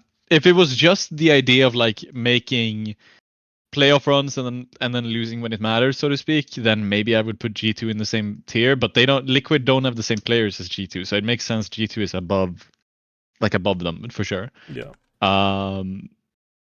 So yeah, I'm not sure. I think you could add a couple of teams. I think Furia could fit in here somewhere. I think Furia could fit into the Not Afraid of You category. I'm just I not. think. There's not afraid of you, and then there's I don't think about you when I think about tier 1 events at this point. And that's where Fury are. They're off this tier uh, list. I do not have them mm, in my sights. mm, I get it. Yeah, I get it. I could honestly put complexity outside of this list in that case as well. I'm almost not even saying I'm not afraid of you, because I don't think they are at all good. Let me actually look at their track record so far as they are playing mouse at the moment. They have in 2024, they have made. Yeah, didn't do anything at Showdown. They didn't do anything at Cologne. They didn't do anything at in the Blast groups. They didn't make anything in groups. Nothing in the World Cup. They won Jönköping, then nothing in Yalla, nothing in Dallas. And, they made a top 4 in EPL in the spring EPL. That's good, I guess. Nothing at the major. Nothing in the spring Showdown. No, nothing in Katowice. Like nothing whatsoever. I guess one game off of playoffs is fine for complexity in the major. I mean, I'm gonna say that at least. But yeah, they did a bit of nothing, and it was just the EPL run and the one win in Jönköping where they probably went in as favorites. To be honest, I think it would have been them or Mongols. And even in that EPL run, yeah, they make it straight into quarters. So all they have to do is beat Virtus Pro to make the top 4. Aside from winning the group, but I think they had a fairly. Yeah, they had Para, and then they had Heroic, who were sort of struggling at the time. Even then, they ended up going out. Yeah, I would probably put complexity in the bottom tier, or maybe even out of the list entirely. I think I would. That's probably the biggest thing. The top tiers I absolutely agree with. I would right now take complexity to beat every single team in the team below. Every single team in the tier below. I would absolutely take them to lose against Mongols, and I would absolutely take them to lose against Spain. But then that's also sort of like I would probably take Furia to beat at least Saw and probably also Pain. But I also agree that they shouldn't be on the list. Like I think that's there's sort of a difference here, where I would probably I don't know. I would take. It's a bit odd. It's a bit odd. Okay, so I'll admit that it's probably a little rough to look at these two and think, especially outside of Liquid, because obviously Liquid, I think, separate themselves entirely from these two packs. They could have had their own tier, but I only have so much space on my screen. I could have had like single team tiers all over the shop. But I think this was the best way for me to kind of, just in terms of how I feel about these rosters. It's incredibly subjective, and I do enjoy you disagree with me, because there's probably is a lot of conversation to be had. But until I think it's Pro League not being factored in, which I didn't say, but not really wasn't factored in, kind of matters. Because once you've looked at the teams playing at Pro League, like especially complexity, like not being that brilliant, losing to M80, a bit of a shock to a lot of people. So I would love to actually look at that. How many times FaZe have? I don't think FaZe they beat Liquid. I love the idea of them being gatekeepers, because that is absolutely true. They beat Liquid. But then they also they beat Falcons as well. They lose to Vitality. They lose to G2. They lose to Navi. They lose to Vitality again and Navi again. Now I'm just going backwards. They lose to G2 again. They lose to Spirit. They beat VP. Checks out. They lose to Vitality. The last time they beat Navi was at EPL. And that was very shortly after the major. As you said, Navi were kind of dog shit at that time. Yeah, I mean, the major was still a fluke, as much as people seem to misunderstand. They have not since then gone on and won events off the back of, or been competitive events off the back of JL being the best rifler on the server and everyone else being literal trash. Like Bit having one-off maps is not part of the real, like, the way they build their team. Imma at a 0.8 rating is not how they've been competitive. That's what they were at that major. I think you've hit the nail on the head there with FaZe being the gatekeepers, because they do beat Eternal Fire and VP, and I mean they beat Maus and Chengdu. They're capable of some ugly losses, obviously. Like we do remember, like them losing to Saw in Cologne, bit of an ugly loss, but they're not consistently losing to Saw. They're not consistently losing to Falcons, Mongols. They're beating them 99% of the time. Against teams who I think could be considered top 5 at the time, they have only beaten those teams since the major when they beat Vitality and Spirit. And once, they didn't even beat anybody else once after that. Every time they play Vitality, they lose. Every time they play G2, they lose. Spirit, they lose. It is literally just in the major where they beat them twice. They lost to G2 even there, which was a horrible G2. I mean, yeah, this absolutely checks out. And then Spirit, of course, they lost to them twice in Katowice. Yep. Yeah. I love the idea of FaZe being gatekeepers at the moment, which they absolutely are. Yeah, and we'll see. Maybe if this becomes weekly, we'll see how much things change. If nothing changes, I'm not going to do it every week. But like, just tossing an idea, you could move it around. Like you move the goalpost around and be like, this is a tier 2 thing. But sure. Title chasers, that's now Bait, Sangal, those guys, and then not afraid of you, that's Sinners or whoever the fuck. We'll figure it out. Eyeballers, yeah. We can spitball on our own time. For now, let's get back to the topic list, because there is still more to cover. This show is going to be a long one with a lot of timestamps. I have no idea how they. We have the Publiclir Drama now. Publiclir. Publiclir, is it? I've always read it as public. Yeah. I'm going to be honest in my life. Let us know what's going on. This is pure. Lir is a word for playing in Swedish. It's basically synonymous. So public playing. Okay. Is the reason why they call it that. Yeah. This is a very brief thing. The Swedish National Esports Federation, asterisk, government tied and funded, and together with Publiclir and a dairy company called Arla, hosted what has become a bit of a staple in Sweden. It's happened over a number of years, called the Jalla Cup, funded by Arla and co-organized between like the government, so to speak, and Publiclir, which is in this case, it was Publiclir. It hasn't always been Publiclir, but yeah, this time it was. It is an old tournament organizer. They've had teams in CS as well. I think Quicks was there at one point. A lot of good players have been there. I think Lekro was there at one point. So yeah, they've been around. An old, well-reputed tournament organizer who have completely fucking dropped the ball on this grassroots event. The entire point of this event is basically to give basically weekly online cups which add up points on a leaderboard, which eventually qualifies you to a LAN event under the same name. Expenses paid, travel, accommodation, etc. Good way for basically grassroots organizations, not companies, so to speak. I don't know if there is a word for this, like in English, like an association or whatever. Like whatever a 5th division football club is, that's what it is. They're a football club. No, but like what are they? We call it a förening, which is like a union, I guess. Yeah, it's a union. It's a not necessarily non-profit, but more of an ideal, like more of a free thing. The idea is rarely for these clubs to make like a push to reach the elite level, neither in football nor in esports, because we have them in esports as well. They have some support with like government funding and such, which helps them greatly. It's often free to join. They often are very accommodating of like trying to get people in. For a lot of them focus on like first timers, like we're trying to build like building interest from people who weren't interested in the past, or like improve people who weren't good in the past. Often very local as well. But the point is, like, teams like these get the opportunity to play online and then get the chance, like, if they can deliver and if they can do a good job, they get a small prize sum amount, and they get to go to a big LAN event. They hosted these cups in, I think it was 4 games. It would have been CS, League of Legends, Valorant, and Rocket League. And it was evident from like the first 1 or 2 that it is an absolute fucking shit show. And honestly, like, they are pissed at me at the moment, Publicly, because I put like the article out for this. I don't think anybody wrote about this publicly until I did.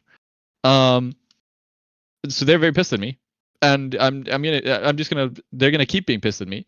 They didn't care. They don't give a fuck about these events.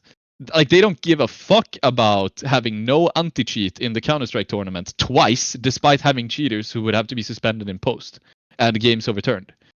They only overturned the last game, which is the same thing as in the major qualifier. Didn't replay the whole bracket. Bunch of teams got knocked out by these cheaters before they were eliminated by the tournament admins. Tournament admins also like don't even know what the fuck is going on in their own events. Like, they get one of the funny things is the Rocket League tournament, despite having several teams participating with players who are Swedish champions. And that's a big deal because the Swedish National League in Rocket League is the second biggest Rocket League tournament in the world. And that's like a recurring thing. They had Swedish champions in several of the teams participating in these cups. They didn't seed the cups. All of the games were randomly drawn. These teams were knocking each other out early on, which is not exactly fair. But when they then asked, why are you not seeding the event? There was an admin here who provided 4 different responses. And Publiclir spoke to me afterwards. They said, no, we've had the same reasoning all the time. And then I was like, no, I have screenshots of your own admins being fucking confused about why you aren't seeding the event, which is such a basic thing that it's just like, it shouldn't even be a question. It should be seeded. So the first answer was, I don't actually know if our platform supports seeding, like the tournament platform.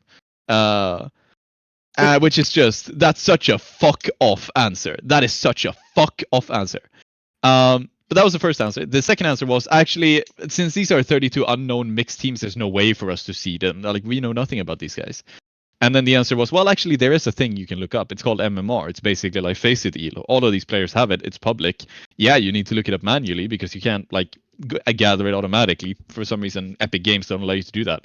But it takes like, for a 32 team thing, it takes 4 minutes to look up the MMR of all of these players, average it, and there you have a rough seeding of skill level. You could also literally take 30 seconds to realize 8 of these 34 teams are definitely better than the others because they are Swedish champions, and we can separate those into a different team tier, like just so they don't play the others. Because that's what Face It do a lot of the time. They do like, if you have an open qualifier, they don't ELO seed everything because then you would end up with some random mixed team of FPL players being at the top when you have an actual professional team who are definitely better than them. So you can just separate them into layers and just do that. Works fine. Champions League do that. Like, they don't care if PSG is the 4th or 5th best team in Europe. They just care that they're better than Stuttgart. So they separate them into teams and into tiers and then randomize. You could do that. The third answer then was, actually, no, we decided not to seed because it is not equal for all teams. Like, it's an equality issue. All teams don't get the same opportunity if we seed the event, so some get a better draw than others, which is just wrong. That is entirely antithetical to what, like, the whole point of the seeding is to make a more fair bracket for everyone. And then the fourth answer was, actually, the Swedish Esports Federation told us not to seed. At which point I asked them, and everybody said, no, we didn't ask them to do that. They are just misinterpreting our instructions to put the blame on us. Like, this was just one of the so many things. Because they had, the tournament admins were basically like, if you had any complaint, they were just like, sorry you didn't like our free event, which is free to play in. Fuck off, play the next one. Like, when they were complaining about cheaters, there was a funny thing. They knew there was no anti-cheat. The players knew that from the start. I had one of them actually say publicly on Twitter. He told the like head admin of this thing, the guy who's organizing all of this. He told him, actually, you should use Acros. It's much better than VAC. Actually, you should use that, and it's free to use. Like, you can just use that. It's pretty cheap. And then he was like, no, we're not going to use Acros because it's bad. And then when you actually end up having cheaters because you only used VAC, nothing else. When you then end up having cheaters, which you have to ban in post, he comes back and says, actually, no, we're going to use Acros from now on because it is much more sophisticated. Like, he didn't give a fuck. Like, the most heartbreaking thing about this is that this is a thing for amateurs. It's effectively next to amateurs. It's not people who are trying to be professional. It is an opportunity for basically anyone who's decent at the game or any of the games that you can participate in to make it into like a fun LAN event where you can have like an actual, it's a stepping stone. It's a very early stepping stone.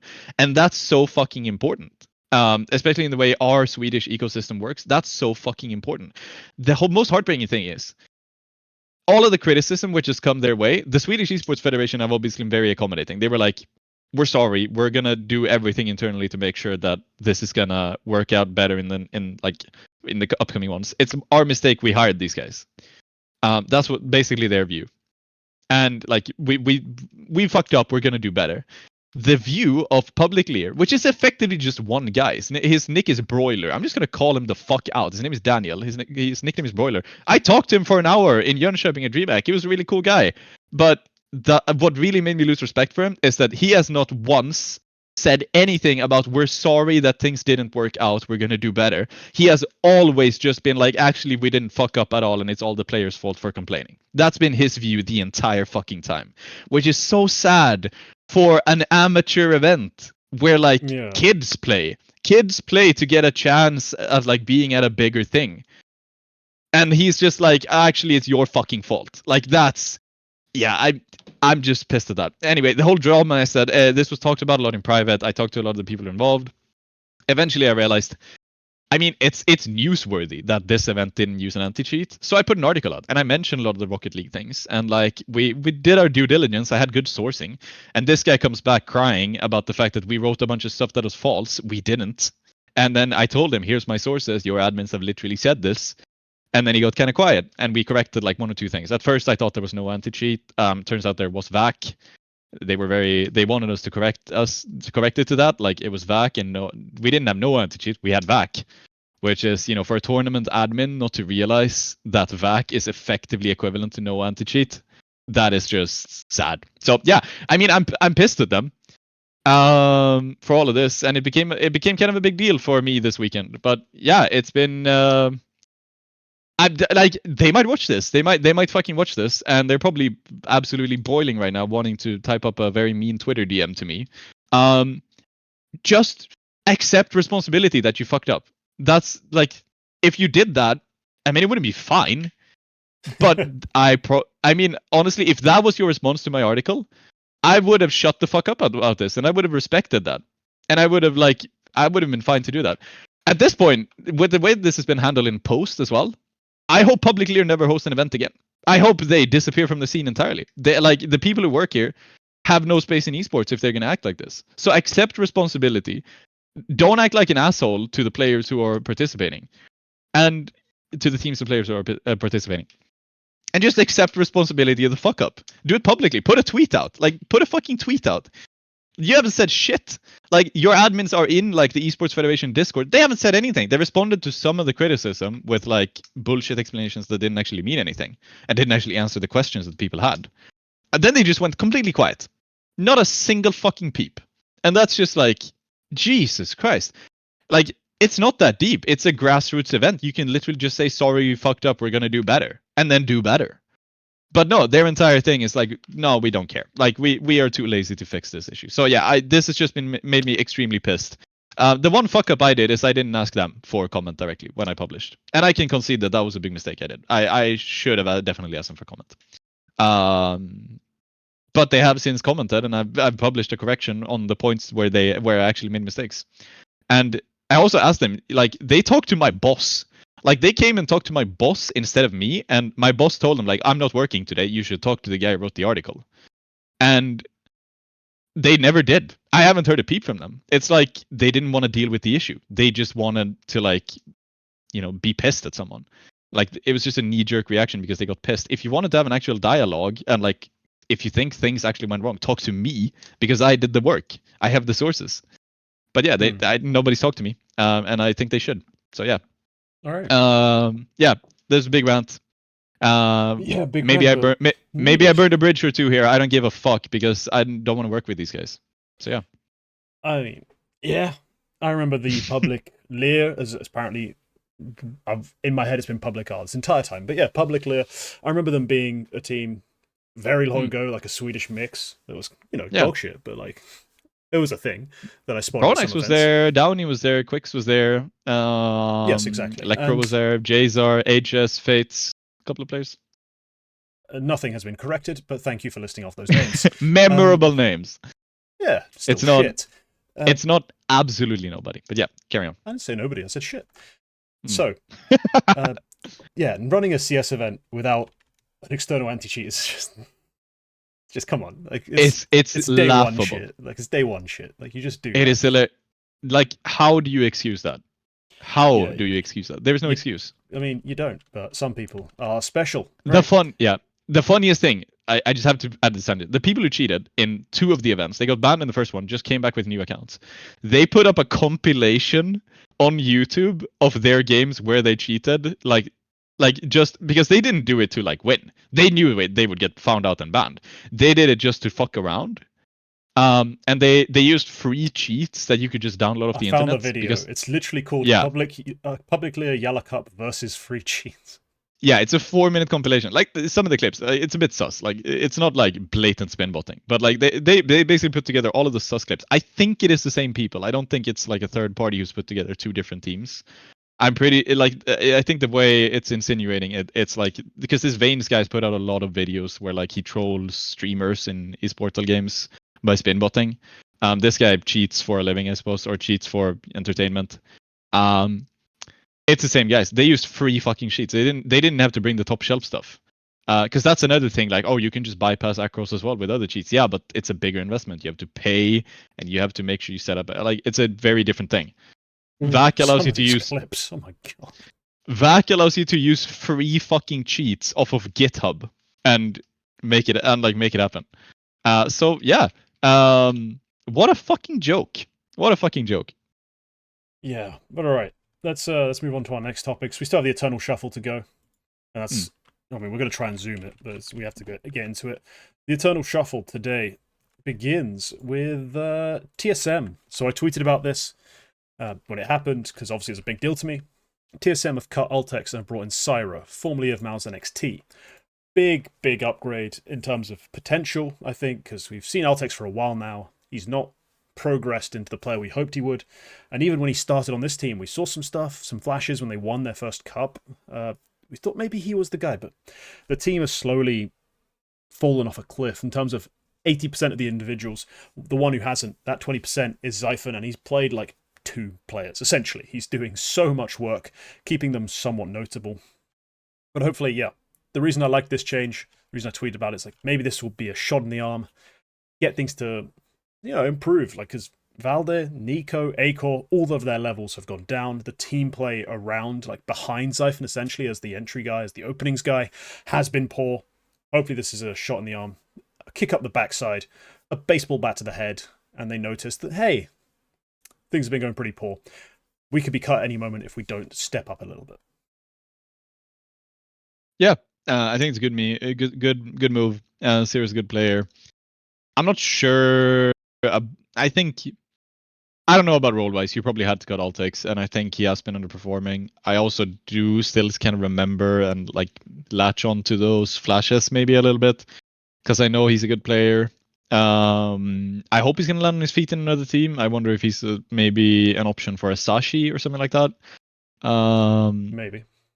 But yeah, this probably had to happen, and it's nice to see Syra again into like a team which has a serious chance. He's gonna be at the RMR, which is good for coming out of Mouse NXT, where yes, you're in the best academy team in the world, but you're also quite limited because you're tied to an organization with one of the biggest teams in the world. So yeah, gives him a lot of options, and he's found a good place to exercise those options. So yeah, it's a good move. Yeah.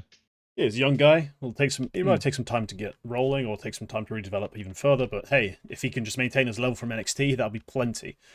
Next, a bigger one. NIP have cut Alex, upgraded to Mr. Well, promoted Mr. We'll see if it's an upgrade in the long run. For now, it's just for me, it's a consolidation of timelines. It's just starting to make more sense. In terms of signing uber young players, guys under 20, under 21, and then putting them with an IGL who's 28 and isn't, like, at that moment, one of the best IGLs. Like, he's not really considered amazing, and you sign him for a pretty out there reason. Like, apparently his work with AWPers impresses you. Yep. I'm not sure where you got that idea from, personally. I thought he just had talented AWPers. Like, it just were good AWPers. That, if you looked at the way they were playing on T-side, wasn't inspiring. Throwing flashbangs and then trying to close rounds after the entry work's done. Nothing special, really. So I didn't really get that. But Mistum, I don't have too much to say. I mean, he's been on Young Ninjas this year. Before that, he was on Limitless briefly. ATK was the team he really made his name with, I guess. You might know more about him than I do. I mean, I think it could only be an upgrade in terms of concept for the roster. I'm not sure how much it's going to affect the play, like in terms of improvement. Like, do you have any takes on that?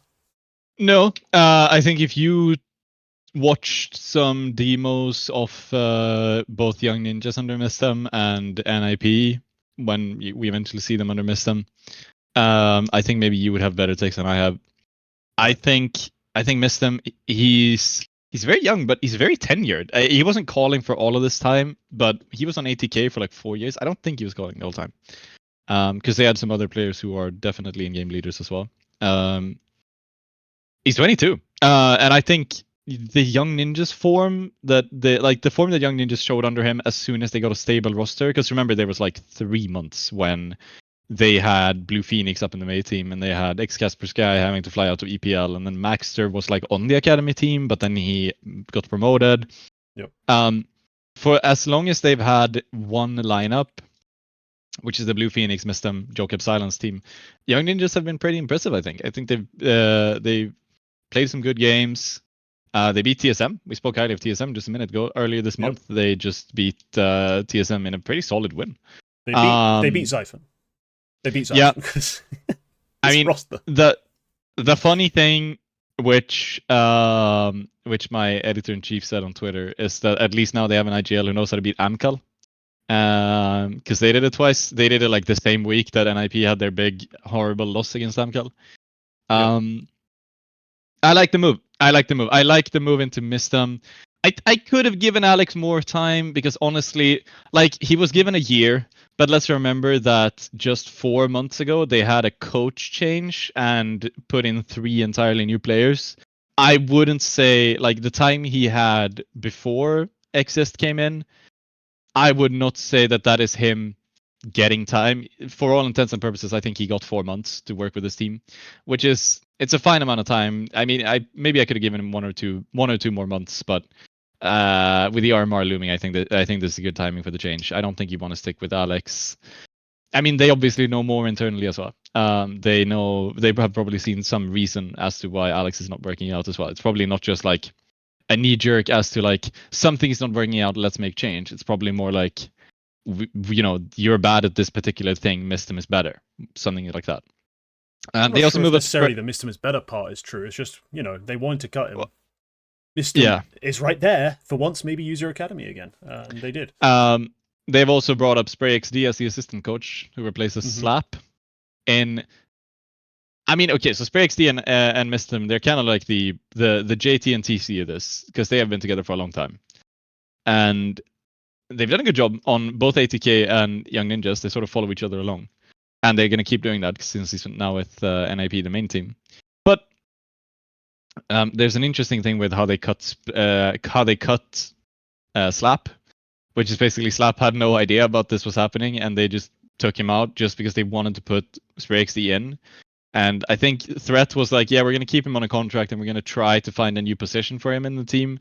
But Slap was just like, this is a fucking horrendous. And like, I had no fucking idea this was going to happen. I'm surprised, and I feel kind of done dirty. Yeah, fair enough. But yeah, that's just NIP, I guess. I don't have a lot more notes here. I think I think Mistem is as permanent as LNZ and CTR were, which means yes, but also easily replaceable. Like, the intention is probably for Mistem to lead this team for the next half year. But yeah, didn't end up happening. I do think there's one funny thing though. NIP were selling a t-shirt on their merch store, which was a picture of their old 5 with Alex, Maxter, those guys. The 5 they just had, basically. It was a picture of them. And then it said 2025. And it was the whole like, the name of the t-shirt was like 2025 something. And I remember when I saw that, like, a week before the change happened, I said to my friends in Discord, I was like, it would be so funny if they made a change before 2025 and they have this t-shirt for sale. And they've now removed the t-shirt from their store. You can no longer buy that t-shirt, which is just funny. And RIP anyone who spent 25 euros on that thing. But yeah. Yeah, hopefully they... honestly, I'll be honest, I kind of want them to cut res for X-Casper Sky, just because... Fuck it. Ooh. Commit to the bit. Rebuild. Interesting thing to note. Both X-Casper Sky and Jokab, and I would assume the same applies to Blue Phoenix and Silence as well, but I don't think they said it publicly. They have been given... They're still tied to the team, and for the time that this roster is incomplete, like, until they sign a new player to lead this team, they are free to look for options. So if you want to pick up X-Casper Sky or Jokab, now is absolutely the time to do that. because he's probably if nobody picks him up now, he's probably just gonna get more expensive. So if you can find a good position for ex-Kaspersky somewhere in the tier 2 space, maybe one of the teams who fell out of the RMR are interested in him, now is the time to make that change. And Joe Cab is very interesting because he could very much improve a lot of the Swedish teams, and I think he would be happy to do so. So, yeah. Yeah, I'm not going to wish that curse upon him, but maybe he does choose to go No. play for one of these Swedish teams. Some people want him to go to Eyeballers. I absolutely want him not to go to Eyeballers because Jesus Christ, we do not need another roster. ruined talent. No, do not touch it with a 10-foot pole. It's bad enough Dex is probably going there. So yeah. Yeah. Anyway, let's get on to the rest of these. Some of these we're going to have to go a bit faster through. ENCE have added NKJ. I don't feel strongly about this, but I just don't see it shifting the needle that much, so I'm waiting to see what the hell else happens at ENCE, more importantly. Good coach, or a decent coach. He was with Sprout for a long while, and then he was with Big for a stint. In case you recognize his name, but don't know why, he was with Sprout and Big, alternate attacks as well. And now he's here. The envious analyst for a while as well. He's a guy who's been around. Doesn't have too many sparkling highlights, but yeah, he keeps getting work. I'm sure he's decent. We'll see what else happens at ENCE. Johnny Speed have managed to acquire Hampus, as rumoured. Despite the best wishes of Kassad, it has not come to be that he keeps Hampus. Hampus has gone to Johnny Speeds, and Bleed have had to re-add Vladen. I gotta be honest, the more I look at it, the more I think probably the best for both teams. Yeah. Because having Nexo on the server alongside Hampus was a terrible idea. And having Johnny Speeds get a player who's replacing Chauzy, takes the IGL ship off Draken, hopefully. As far as I know, can only be an improvement, because AWP IGLs are just not a good idea, especially when they're not particularly good IGLs. So, there we go. Slight improvement for both teams. He's here on a loan deal, which I thought was interesting, because I was like, who's paying his salary? There is no salary. The arrangement was basically... So, okay, the reason why Kassad tweeted what he did was because he wanted to keep Hampus. Hampus wanted out no matter what. He didn't want to be on Bleed. And then apparently the deal is he either got the option to get benched with a salary, or he got the option to have permission to play with Johnny Speeds with no salary. And he took that second option, which is respect to him. He said as early as like March, I think, that he really wanted to play with the Swedish team, but just there wasn't anyone on offer at that point. And now he has the time. Now he has the opportunity to play with Johnny Speeds. It's a big upgrade for them over Chauzy.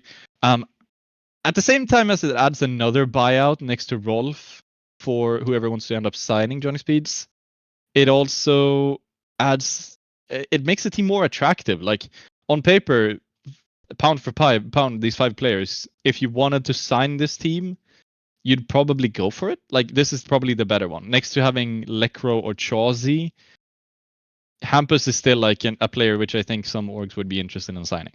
But yeah, as for Bleed with Vladen, good job. I guess you realized your mistake, but they are still 1 or 2 changes away from being properly good, I think. Yeah, still more to come, I think, from Bleed. They clearly didn't really see Vladen as their permanent at any moment. Like, there was no point where they really thought he'd be their perma. So I don't see how it could have changed now, despite me thinking he's better than some of the options they've had in the past. Kassad disagrees. So next, team, 1 win. Have cut Buster, Neelan, and Ryujin. Ryujin, I think, basically happened a while ago, but Buster and Neelan join him on the bench. So they're now left with just Hobbit and Latic. They're 2 best players of the last whatever amount of time they've been on the team, I think.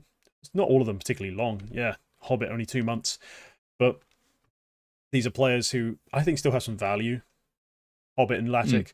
Buster, Neelan, Ryujin, I've never thought particularly much of, especially not in recent years. So...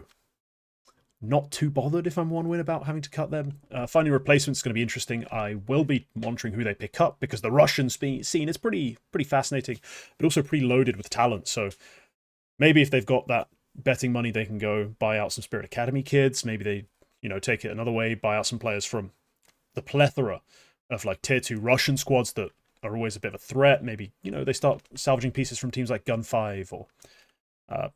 there's some others that you could probably think of. There's a lot of bloody teams. I think Aurora is a possible team to pick players from now, especially with Result leaving. I think maybe one or two players might want an out from there. So yeah, could be. Yeah, the only issue being some of these guys were formerly on 1win, weren't they? Mm, No, I'm thinking of a different roster. Ignore me. yeah, you're thinking of Ignore me. Amcal. Yes. Amcal definitely had some Yes. Monument players, yeah, and Yeah, Nine Pandas. so ignore that. But no, they are probably looking for some decent replacements. They'll probably have to spend some money if they want to continue to compete at decent level. We'll see what comes of it.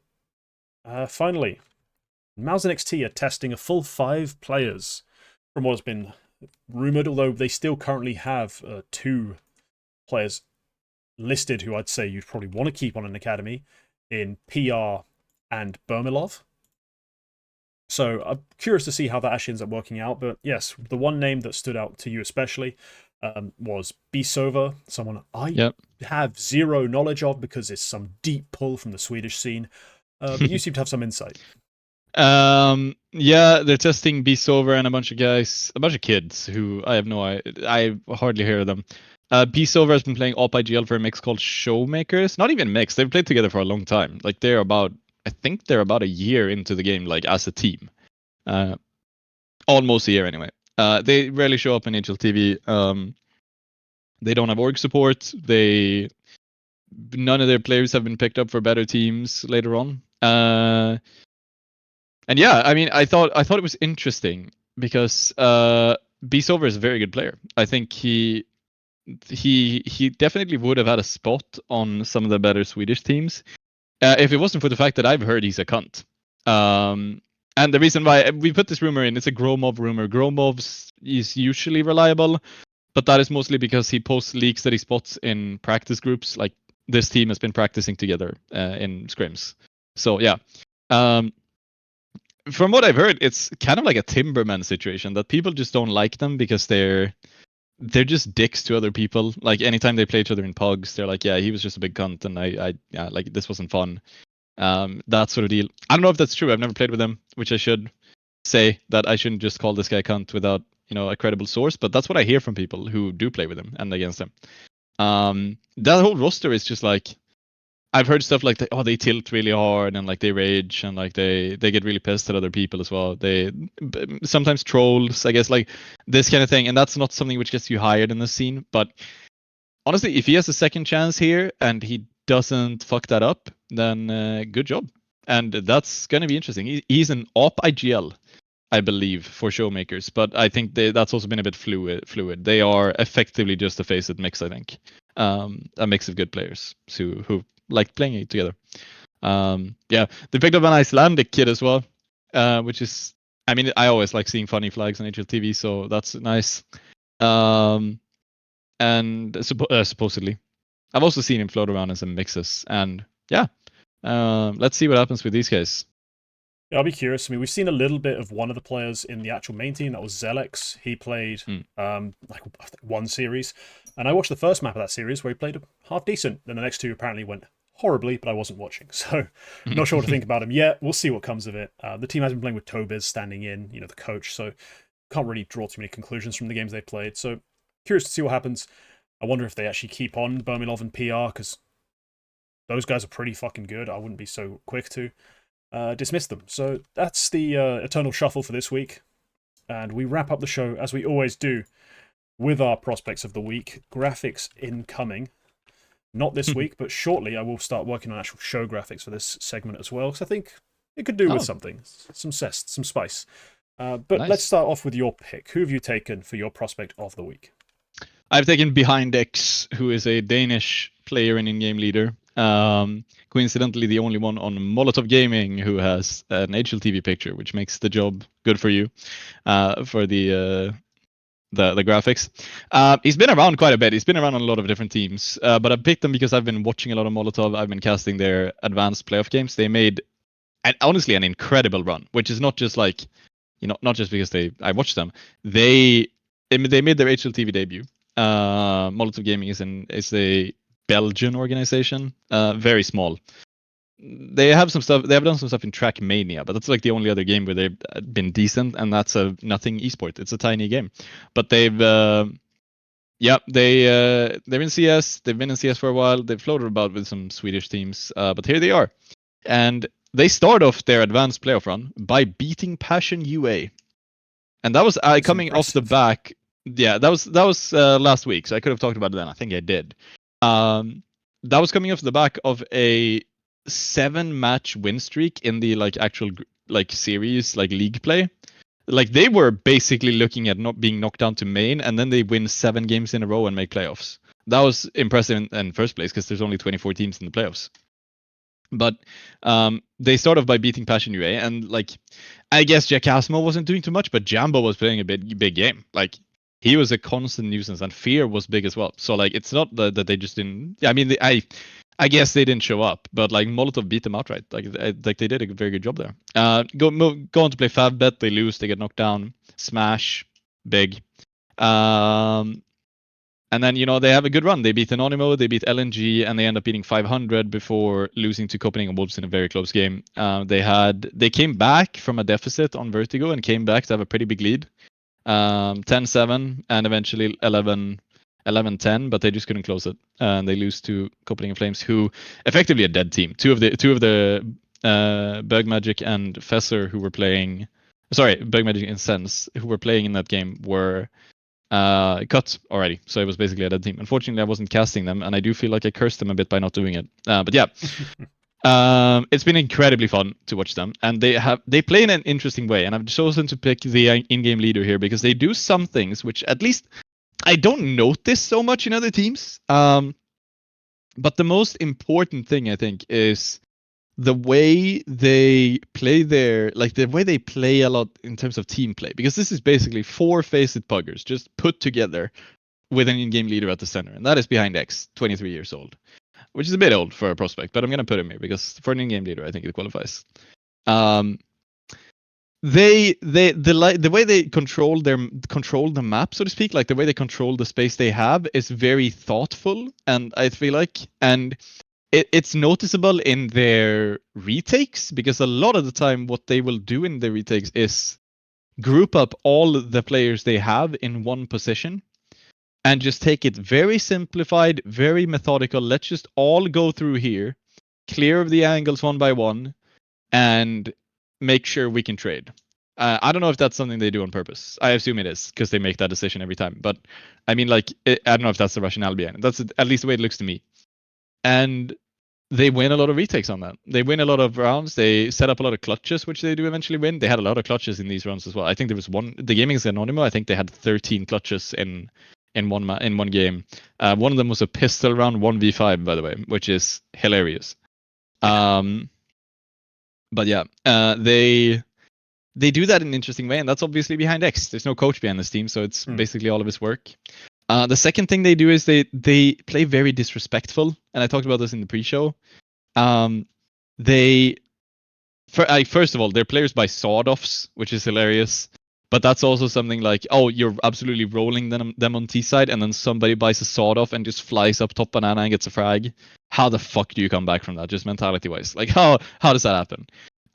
But also, they do things like they like playing for the frags more so than the objective sometimes. Like one round in particular sticks out to me, which was an Ancient. I think it would have been against either Favbet or LNG. They play Ancient a lot because it's basically their perma pick. But they very much like disrespected the opponent by, it was an eco round, a Glock round even. I think they had like 1 P250 or something. And they go towards the A site, they end up with a couple of frags in there. They take the site, and here's where I think like, oh, they're going to go for the bomb plant, then they either win or lose, it depends, but at least they have the bomb plant as insurance. And they tap the bomb, and then one of the Anonymous players peeks out to try to kill the bomb planter, and they die to the Glocks.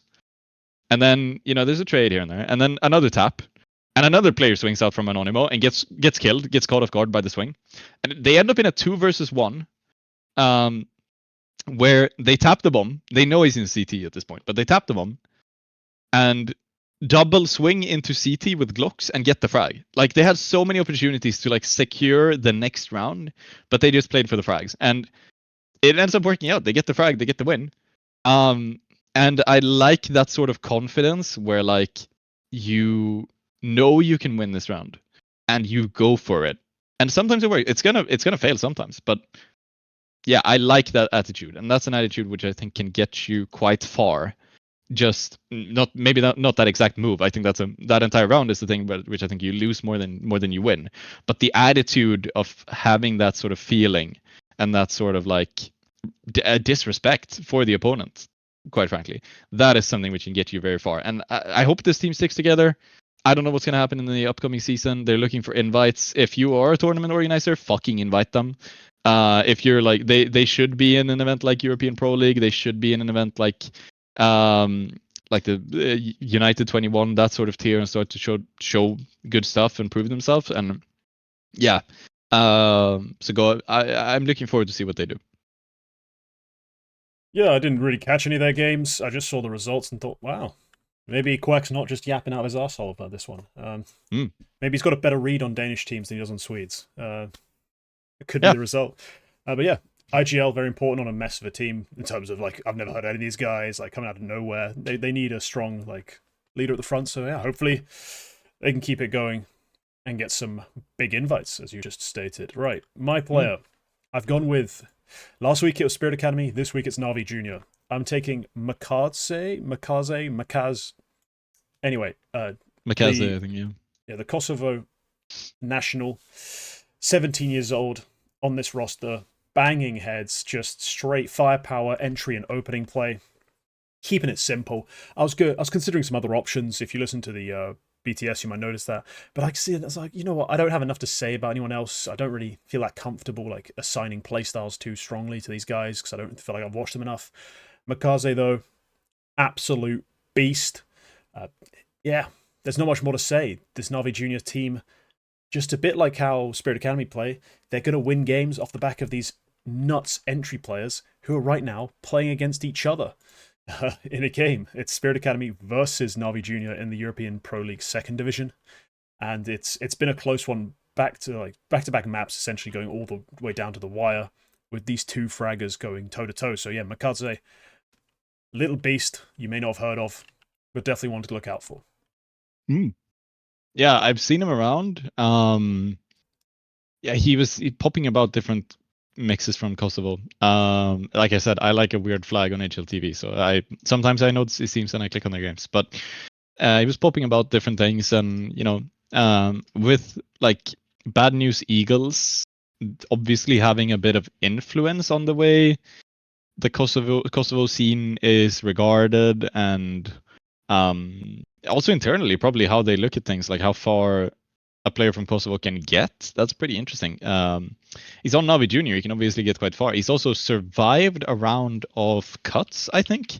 He was briefly moved to the substitute position, I think, but he's back on the starting roster after Frozik got benched. But yeah, he's been there for a year. He's great ratings he's got, and yeah, good player. Yeah, hopefully. I mean, it's always tough to see where a player's going to go if their academy's, for a team this big like Navi, especially one that doesn't seem to be aging out, as it were, and that nobody really wants to buy their players. So it's going to be awkward to figure out where they'll go. Same thing with Spirit Academy kids. Like, there's already Spirit Academy kids essentially on the main roster. What's going to come of you? So maybe there's an opportunity outside of the org they're currently playing for. But all right, that wraps up our show. It's been a casual 2 hours and 2 minutes. Bloody hell. I'm actually fatigued. I'm just starving to death over here. So let's wrap it up. Yeah, remember, like if you enjoyed, sub if you want to see more, become a member if you want access to all the privileges that members receive because they are better than you. Leave a comment telling us why we're wrong. I'm especially curious to see if anyone's going to complain about my tier list. I'm sure they will. And you're invited to have your opinions. That's the entire point of the segment. Especially if you have opinions about G2. Do tell us. Oh. There's always a G2 fan somewhere lurking. Yeah. But all right, that's going to wrap it up. We'll see you in the next one. Goodbye.